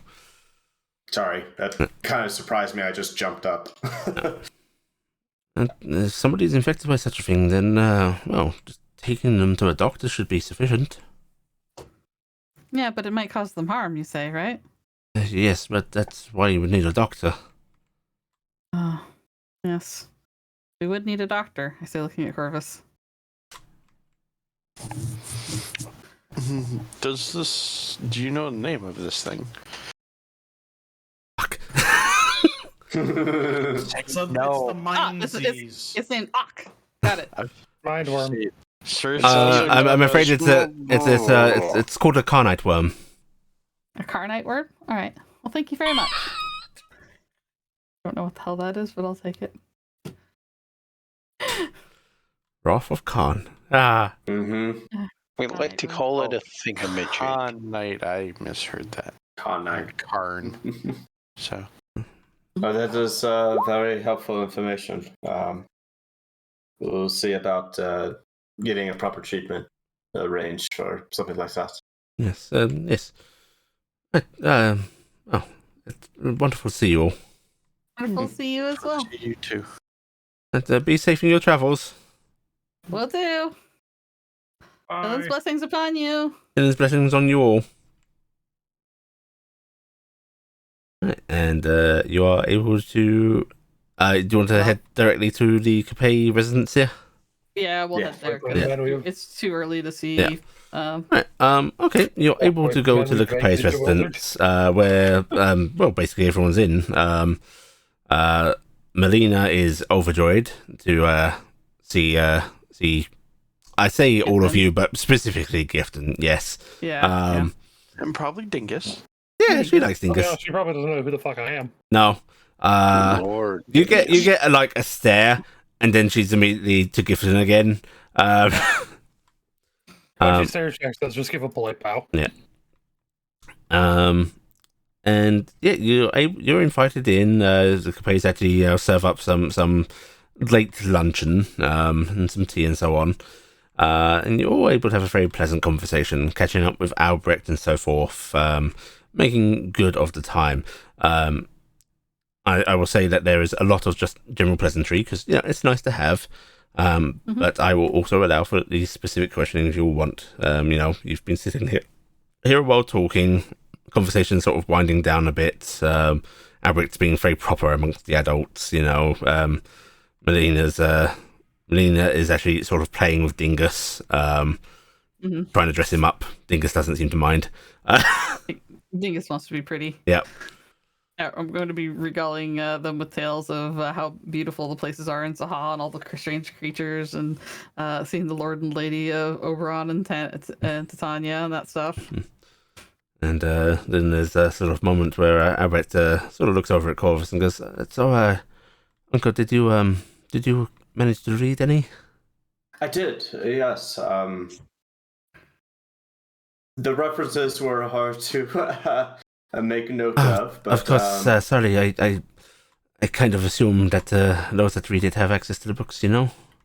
I tried to think about that, but given the state of the current library here, I have copies here if you need.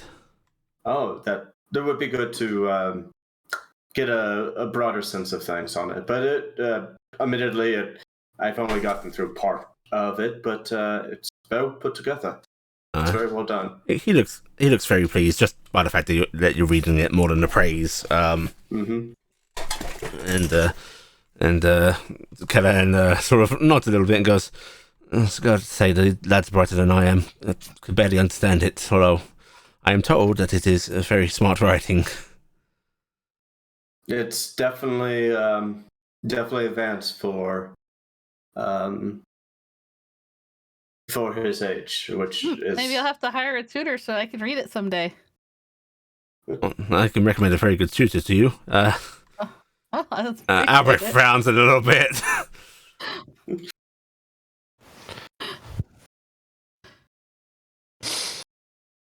Right. No, I'll definitely continue reading it when I can and see if I have any thoughts of my own that I could add. And Albert nods enthusiastically at that. Normally reserved boy actually seeming a little excited about this. Kellan sort of leans back in his chair a bit and goes, "You'd be pleased to know that Kex and ES are getting on very well." Oh, good. I was wondering. I figured they might not have come up here, but coming up here was a bit of a leap. But people in the local area, at least, where back home, they're sort of used to them now, and they're almost Oh no, there's a certain fondness. That's good. I'm glad they're getting to be part of the community. Yes. Oh, well, once people learn that they aren't, a danger to anyone other than themselves, really. Yeah, I know that exposure helps lull the suspicion a bit. Exactly. I know my dear friend, the ambassador of the Fae, is hoping to quell concerns a bit. Poor fellow's got an uphill battle. Yes. Even the guardsmen are strangely fond of them, although it's a little unpleasant, I have to admit, but life's not perfect. Mm-hmm. They've been invited up to the guard post many times to desensitize the horses, you see. Oh. And goblins tend to spook the beasts, and Yeah. well, I suppose they want them to not do that. Oh yeah, you wouldn't want them to get spooked around town and such, right? He gives you a sort of pitying look. Blink, blink. He looks at the rest of you sort of like helplessly, like, do I say? I think she knows. She is of pure innocence, Callan. I think she Indeed. Decides. I think she knows. Well, no matter the purpose, at least it is working out for them, I suppose. Mm-hmm. It's small steps. Corvus will lean over. She is also terrified of horses, so. There's that point. We must also. get you out riding more. Get used to them. Mm-mm. Oh, yes. In fact, you could join us all on a little trip. What trip? I have a mount. I heard Dingus. Dingus could ride with you. Dingus, you'd like to ride on a horse we've gifted him, wouldn't you? You hear a little... and you just hear Melina go, Lord Dingus doesn't like horses. It isn't surprising, given it's a normal size.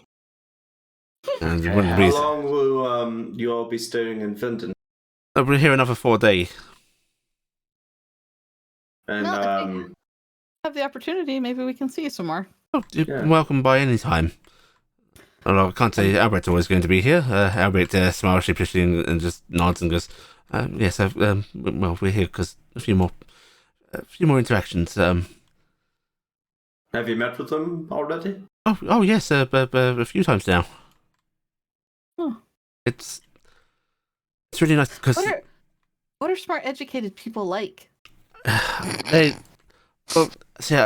met smart, educated people smile like over at Corbin. like my tutors are good, but they treat me like a child, and these people don't. Like they don't talk down to me. They don't. They know what that I. He sort of purses his lips as if trying to like figure out what exactly he's saying. You are knowledgeable, and they respect it. He nods a little bit and goes, not saying that I need respect or anything, but it's just it's nice to be able to talk to people and they're just commonality. Yeah. Well, I'm glad you found something like that. I like it. I really do. Corvus will shut his eyes and smile and nod. Well, I hope you get to talk to lots of different people about your brilliant ideas. And I hope someday you can try to explain them to me. And he smiles and goes, I'd be more than happy to. And as he says that, Callan sort of looks around the room and then seems to start a little bit and goes, oh, good gods, we've whiled away the hours. No. Sometimes that's the best thing to do. Ah, good. Well, we unfortunately have a sudden meeting that we are going to visit upon Lord Harcount. We must be getting on. Callan sort of hisses through his lips a bit and goes, well, I do not envy you that. Good luck with your meeting. He's a very nice man. Listen, there's plenty of rumour about his disposition and my own few encounters. cannot say that I'm fond. Oh God, what were the two that we got the house for? Unnerves me. Saxon. Is the beads that you make for the communication? Mm-hmm. Do you have an extra for that? Unfortunately, I do not. Ah, They're currently at my limitation. What is your concern, Corvus? I was just maybe having Albrecht be more exposed to Saxon and having a line of communication between the two of them, if you were agreeable to it, Saxon. Albrecht's actually the one that's going to hold up his hands and sort of waves them as in a desperate no before he sort of catches his own civility and lowers them. I'm sorry, I don't mean to be rude, but I really prefer written word. Oh, of course. It's completely understandable. Have you been getting my letters? Yeah, I have. I wrote them real I good. reach into my bag. He pull out smiles my a little bit and goes, "You did write them very good." I used the line wiggles so that way it would sound like I was talking. You did. You used a lot of them. Yeah. What? You know, like the line that comes down with the little round dot at the end, and the little curvy ones that you put next to the words for pause. I figured out that she uses 3 of them when she's being really enthusiastic. Oh, Gifton. Okay. Is that a majority of the time? Uh-huh. She is quite enthusiastic. I learned to write myself. I'm gonna have to see some of this. I am sorry. Callan let out a soft whistle before going, right, so, you will give Lucian my regards. He seems quite enamored with what he's doing, and the fact that we gave him armor to defend himself. I'm sure he's fine. I wasn't there for that. Oh, good for him, I suppose, he says with a little bit of amusement. He seems shocked. I can imagine. Yeah. He seems quite preoccupied about names. It's fine. He got him over his unhappiness with the trip from my house to the tavern. Right. Well, we will let your brother know that you send your kindest regards, and No, just my regards. Oh, just your regards. All right. We'll just let your brother know that you acknowledge that he's there. All yes, right? that's good. All right. Everybody else now imagining he can come home eventually. Roughing it with us is going to be a real experience for Lucian. All right. He can come home. Just tell him there's no hurry. Well, Yes, but we should see about a meeting. Yes, we should see about seeing to the car count and his business. A general's work is never done, I say, getting up. he just shakes his head as if still disbelieving this. I still don't understand why this has come from, but I'm just rolling with it. The king himself made her a general. Yeah. Oh, hey, that is... I have access to the military now. She has men that she's responsible for now. Oh, that's... I mean, in some ways, she kind of... Are they responsible for me, or am I responsible for them? I'll never both, tell. hopefully. I mean, she kind of was always responsible for us. I mean... Actually, I'm very leery of this, because, usually you give somebody a title and a position when you're trying to put a leash and a collar around them to make them have to do duty. You have already been given a title. It does not seem to have created much of a hindrance to your actions. Oh, you mean mom? Yeah, I've not been a very good mom. You are a lady. Oh, I'm actually not a lady though. That is an appropriation of one of our words. My brain just went with the other media lady of just like a woman. See, the Brassian culture has appropriated Fey culture by using the terms lords and ladies. This is a misacknowledgement of the etymology of the word. Get out of my house. Callan says, with all fondness. I could laugh and wave to Clan. Isn't it nice to know some nobles you can tell? Just get out. It is wonderful, I will say. But still, let's get you all out before you're late. Yes, All right, thank we'll get you. out. Thank you for the wonderful. Grabbing carrot yank. Yeah. I'm coming. I'm walking So, as I'm yeah, talking. you do all of your farewells with Albrecht and Kerlan and his wife and Melina and the servant and the guardsman and The dog and the yeah. cat. Somehow, Oh, not the cat. Guardsman Henry showed up here. and soon, Hey, how you doing? unless there's any other No, stops he you want to changed. make, you can find yourselves I at the don't Lord Harcount's residence. Yeah, we Yeah. get the Lord I Hard guess I have to do shopping tomorrow, so cool. I'll do that tomorrow. You can, if you want, you could have excused yourself from the Capet meeting for a little bit to go do shopping. No, I'll do it tomorrow. Okay. We're gonna probably end up back in town tomorrow, anyways. So Right. You find yourselves at the Lord Harcount's residence, where the guards go and alert the butler man, who is gone for a little bit. You have to wait for a good 5 minutes before he returns to the door and goes, "I beg that you enter." Thank you, sir. And Just like he's a vampire, and we're asking for entry. It's polite. He's still I know, a but lord. it's the whole thing with vampires, and they can't enter anything because they had to be invited. and you are led in. Sorry, it just kind of popped in my head. And you are taken to the very first room that you actually originally met Lord Harcount in. The sort of large ballroom that's just been repurposed as a meeting thing. Long table dining room. Notably, there are many guards in here of various look. They all have his colours, but like some are heavily armoured, some are light, clearly mages.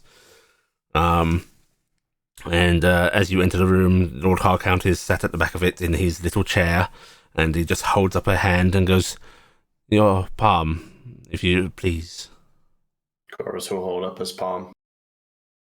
And he looks at it before looking over to one of the men closest to him, who just nods, and then Lord Harcount just Kill him. beckons you all forward with his fingertip. I'll give a great deep bow of respect and nudge Raziel to do the same. Raziel actually just gives him a little nod, and Harcount raises an eyebrow slightly before just nodding back. Mm-hmm. So, why have you all come to me on this wonderful night? Yeah, my daughter's kids, Serena. Get out of my head. I have interest in acquiring your aid, Great Lord. My we aid. have done further investigation into the situation in which the item that you have in our care was stolen from. And recovered. And recovered. It seems that the gentlemen are moving directly to acquire it. There's a And creaking of wood as he leans forward in his chair. We mean to trap for them and put an end to it.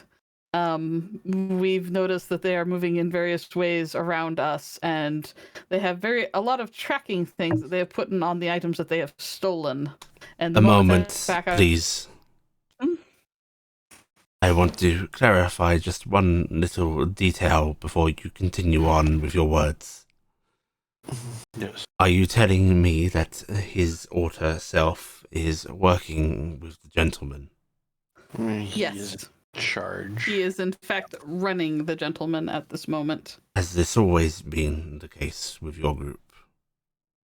No. No. That has happened since He had been scouted at one point to be a member of it, but after an attempt on his nephew's life, cut ties. This is a new revelation to us that he's fully embroiled with them, and he in fact made the attacks and mess with the library and the Lady Gentle. We have contacted an alternate version of Lady Gentle who is not under such pretense, and are working to amass allies to take down this group of gentlemen. The lady, gentle, as you call her, Lady Valessa. she has always been the most tolerable of them, the most respectful of our truce is a strong word, and there is a almost feral grin. Whether that's the draconic or the vampire coming through, it's a little hard to tell. They call him A, so I'm gonna call him B. Yeah, but it is supernaturally unsettling. And he's actually, that chair creaks some more, as if a far greater weight than his frame would suggest is being put on it as he pushes himself up out of it, standing fully. So you are telling me that the gentlemen have broken our truce, struck at their own, and you want to act against them? Yes. That is correct. What are you going to be doing? I'm trying to amass a good location, lure them in. We are making weapons that can stop their strange healing properties and prevent them from using their magical, well, non-magical, so their form of teleportation. We're making blades and ammunition of various types. And you are sure that his outer self will be coming for the item if he knows its location? I have reason to believe that it is so precious to him that he will come for it. Then it seems only natural that my disappointment in allowing you to take it and lose it is so great that I have asked for you to return it into my safekeeping. You're in one of my forts that is unfortunately not warded quite strongly enough to stop their prying eyes. Yes, that is unfortunate. Yes. Demanding the return of this item, you will of course be required to be here, and I will make you leave through one of the other entrances, as is common for those that have earned my disfavor, so no one noticing you leave is not unusual.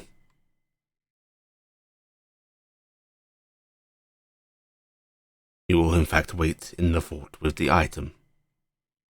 I will have illusionary duplicates leave just for the happen chance of prying eyes. We have some simulacrums as well. We can send among that. Perfect. We need time to get these, and I'll pull out the rock.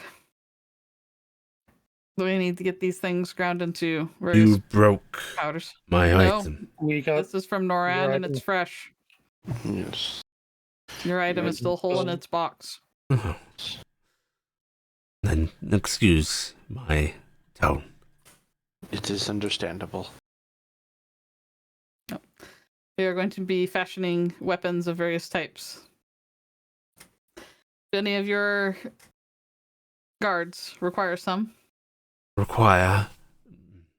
No, but would be useful, yes. We can see what we can do. If you bring... how much of this stone do you have? Start taking it out of the bags. Yep. Much of it. However much of it we got you. Then I will pay you for a self-same share for my personnel. Alright. Sounds good. We'll have to make arrangements. I need to open a portal. Well, Lord Dingus would need to open a portal into the Fae, and then we can bring everything through at the time. I do have a room warded against all sight if you wish to use it. I look over at Corvus and Shaxan and the rest. If you can get me a list of the equipment that your men find favorable, I can have weapons pre-made for them. Garson, see to it he has what he needs. And one of the guards will actually step forward and sort of nod to you, and is actually going to motion for you to follow him. Jackswell? I have one minor request. What would that be, sir? My appearance in this frail old form has gone on long enough, and it is time for my son to step forward and take my place. It is unfortunate that a strike from some unsavory types led to my demise, but thankfully some brave young adventurers were able to protect my son, who had finally returned from his long trip. Is this agreeable to you? Yeah. Yes. What's your son's name?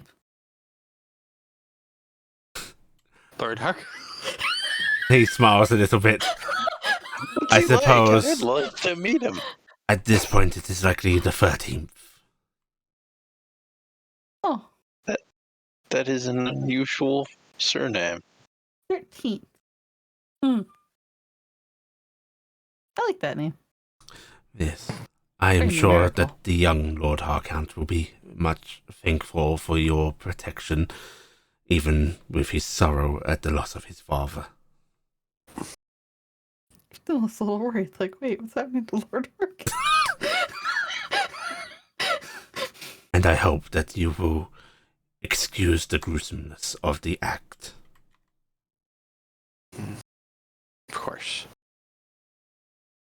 He now stages his own death right in front of us. Excellent. Let's move forward. Buzz out, gunfire. Like, I always go method with my deaths. Then you may start moving things when you wish, although I would require some small time for my men to work the material you have provided, even I if think you the do same not. for ours. Lady Valessa is interested in assisting, and she has already made some of her own weapons. She supplied Does us she with- count herself amongst their number? She counts herself amongst our number, not theirs. And if she has broken ties with them, she will be welcome into the household. I think she also will be has provided us with a ingredients list to make a tincture. There is a rock that the gentlemen have access to that emits a poisoned light. It is very fatal to any mortals and long experience with it. Then, if you are able to provide some of this tincture for my men, all the means for us to make it. I believe Shaxton has the recipe. There's a alchemical formula that we have that I Yes. think would be wise to share. And then Yes, hopefully I can he get the shall recipe. share it with Garson. Mm-hmm. But we may make sure of that. Is there anything else we can do to help you, my lord? He slowly settles back into his chair. Yes, he sort of just strokes his chin for us a minute, as if pondering, before looking up at you. Make sure one of them is whole and hell at the end.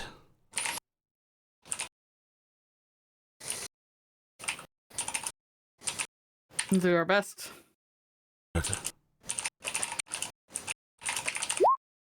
No, preferably none that have the tainted blood. They likely will all. No, not all of your men undergo such process. In that later type there, I'm kind of siding off to Shax on the big pearl to Yeah. about the formula. Jackson shall get that. I wouldn't hold it against that he wouldn't try, because there are principles that he may still have that he would deem appropriate to make everyone on the same page. I would also encourage everyone to take a moment to expect that the gentleman and that Corvus will have will have surmounted as much as they can about each of us to make appropriate countermeasures. I'm expecting iron. I look at Raziel. I'm expecting. He's mortal. Maybe he'll try There's to a lot- exercise me. That'll be funny. Yeah. Yeah. That could actually be helpful. But anything you have that will aid yourselves in against such behaviors, if you can. I really would like to get an iron immunity. That'd be great. Might have to consider that. There are many mortals that desire to have an iron immunity, he says with a grim sort of smile. Yeah, but it doesn't poison their blood quite like mine. I have a feeling they will try to focus on the acid side of my attacks, so I might have to go more primitive on that. Nice. As Corvus said, expect most of our magic won't work. That's the gentleman. I just have to rely on the other part of my blood. Old-fashioned bullets. I don't suppose anybody has any ideas of how to make them take their masks off. Burn them off. I mean, they may be immune to magic, but good old regular fire. I have some small ideas. As James had suggested making powdered explosives to deliver the rock into their system. But they have a tendency to wear those protective masks, mostly to hide their face, but also to filter the air. So poisons and stuff like that won't work, which, again, we should expect that they're going to play to their strengths. Do we know anything about the masks? I mean, probably about the same as he was trying to work up while he was still with us. Out of character, lady could be asked. Can't say it in character because I'm not in the room. I don't know if I've done anything more on that matter, but I merely melded an enchantment that is quite common. So it is likely a magical item. Oh, so... But it may be more practical. Yeah, that's the thing. It's probably more practical than magical. Mine's magical. I shall arrange for a spray of a thick coagulant that will blind them and block their filters. It would be more than encouraging for them to take off their masks. Oh, that sounds like a brilliant idea. And those that are unaffected, force. Yes. But we have weapons to stab them with that will be brittle blades to sink it in and bullets. So that will hopefully help. All right. Well, I think we've taken up much of your night and we all have much to do to prepare. And Cassie, you're going to need to go shopping tomorrow. Well, do we even want me involved in this? Because I'm still kind of recovering. I don't know if it's coming back. Then we will have to arm you otherwise. Are you saying you don't want to fight anymore, Cassie? Oh, no. I'd be more than happy to thump Corvus. I don't know if my lightning's coming back. That might actually be an advantage. I mean, they're going to expect lightning from you. If you don't have it, then they won't expect what you can do. Yes. You are more than your lightning.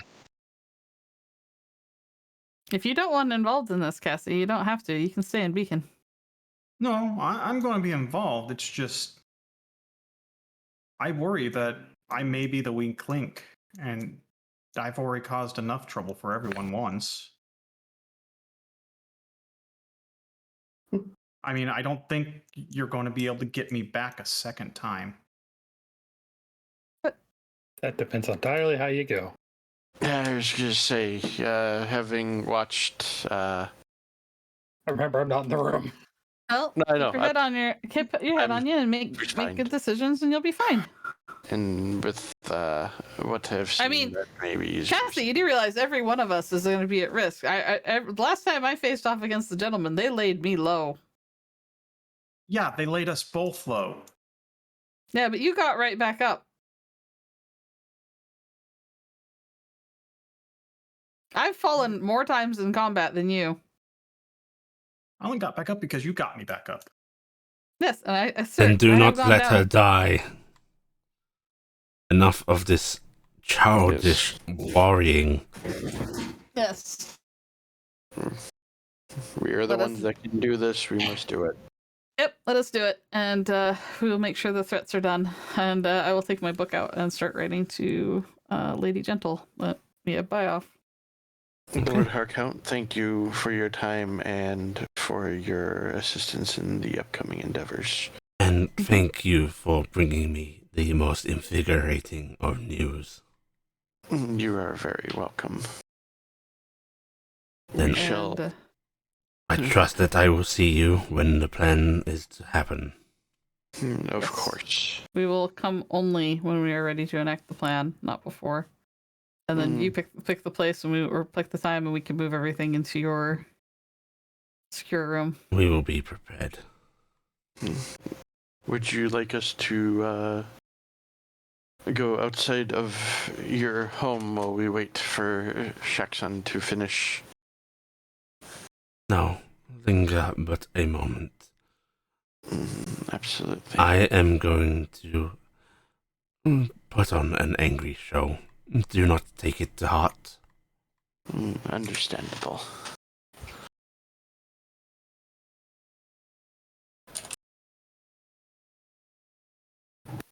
Right. Shaxton, you are led off by Garson, who, will have you basically detail out things. You are able to make sure that the formula is handed over. That basically everything that needs to be done. Yeah, so do that. He'll get lists of what, if they need weaponry, what they feel they'd be most comfortable with, if they need ammunition for weapon or ammunition, all that sort of basically more or less work orders of what he feels would be necessary. Right, and Ask the point questions like, does he feel the ones who use their fists would want something to be able to hold to make it hit harder, things like that. You'll be given some details, and then you are reunited with the rest of your compatriots. And as you're sort of led to the front door, the Lord Harcount actually comes with you all. And the front doors are opened. The butler sort of beckons you to start moving out. And Start walking out. as you do, the Lord Harcount sort of steps out after you, raising his arms and basically yelling at you for being incompetent fools. How dare you lose one of his precious collection pieces? He does not care if you have retrieved it. He will not see it held in your careless hands any longer. You are to return it to him immediately, or you will see his full wrath. Nice. No, what did a 5 on that? It's really sad. Still, he's a good deception roll to act the part. All right. And so, completely and utterly cowed by this, you are all able to head on off to start making your own preparations. I assume heading back to Beacon to do so? I can think who wants to go to Beacon, but I think Cassie wants to stay in Winden so she can do shopping in the morning. You can do that, Cass? Right?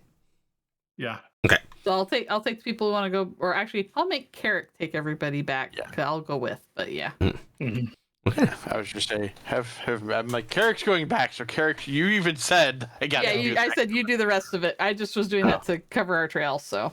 And I am going to use my teleport spell, so I stop using spell components. Yep. To do the teleport. And so returned home and able to get to work or settle down, whichever you all want to do. That is where we're going to end tonight's session. Yay! Before we actually end, Mhm. I just want to say Cass is actually going to go visit Millie. Okay. And then for next week when we go to pick up, if you want to start there or start with everyone else. Okay. All right. Late night booty call? Late night booty call. No, I want to see how her Booty rocking call everywhere. went. Oh, she might not even be back. Actually, yeah, it would be the next day. She'd be back. Or would I mean, she? she might not be Yeah. back Oh. either. She might have gone back. Yeah. She made some love buns. Everyone, take a nice 3,000 experience, and we will do this same time next week. Also, your usual one piety thing. Yay!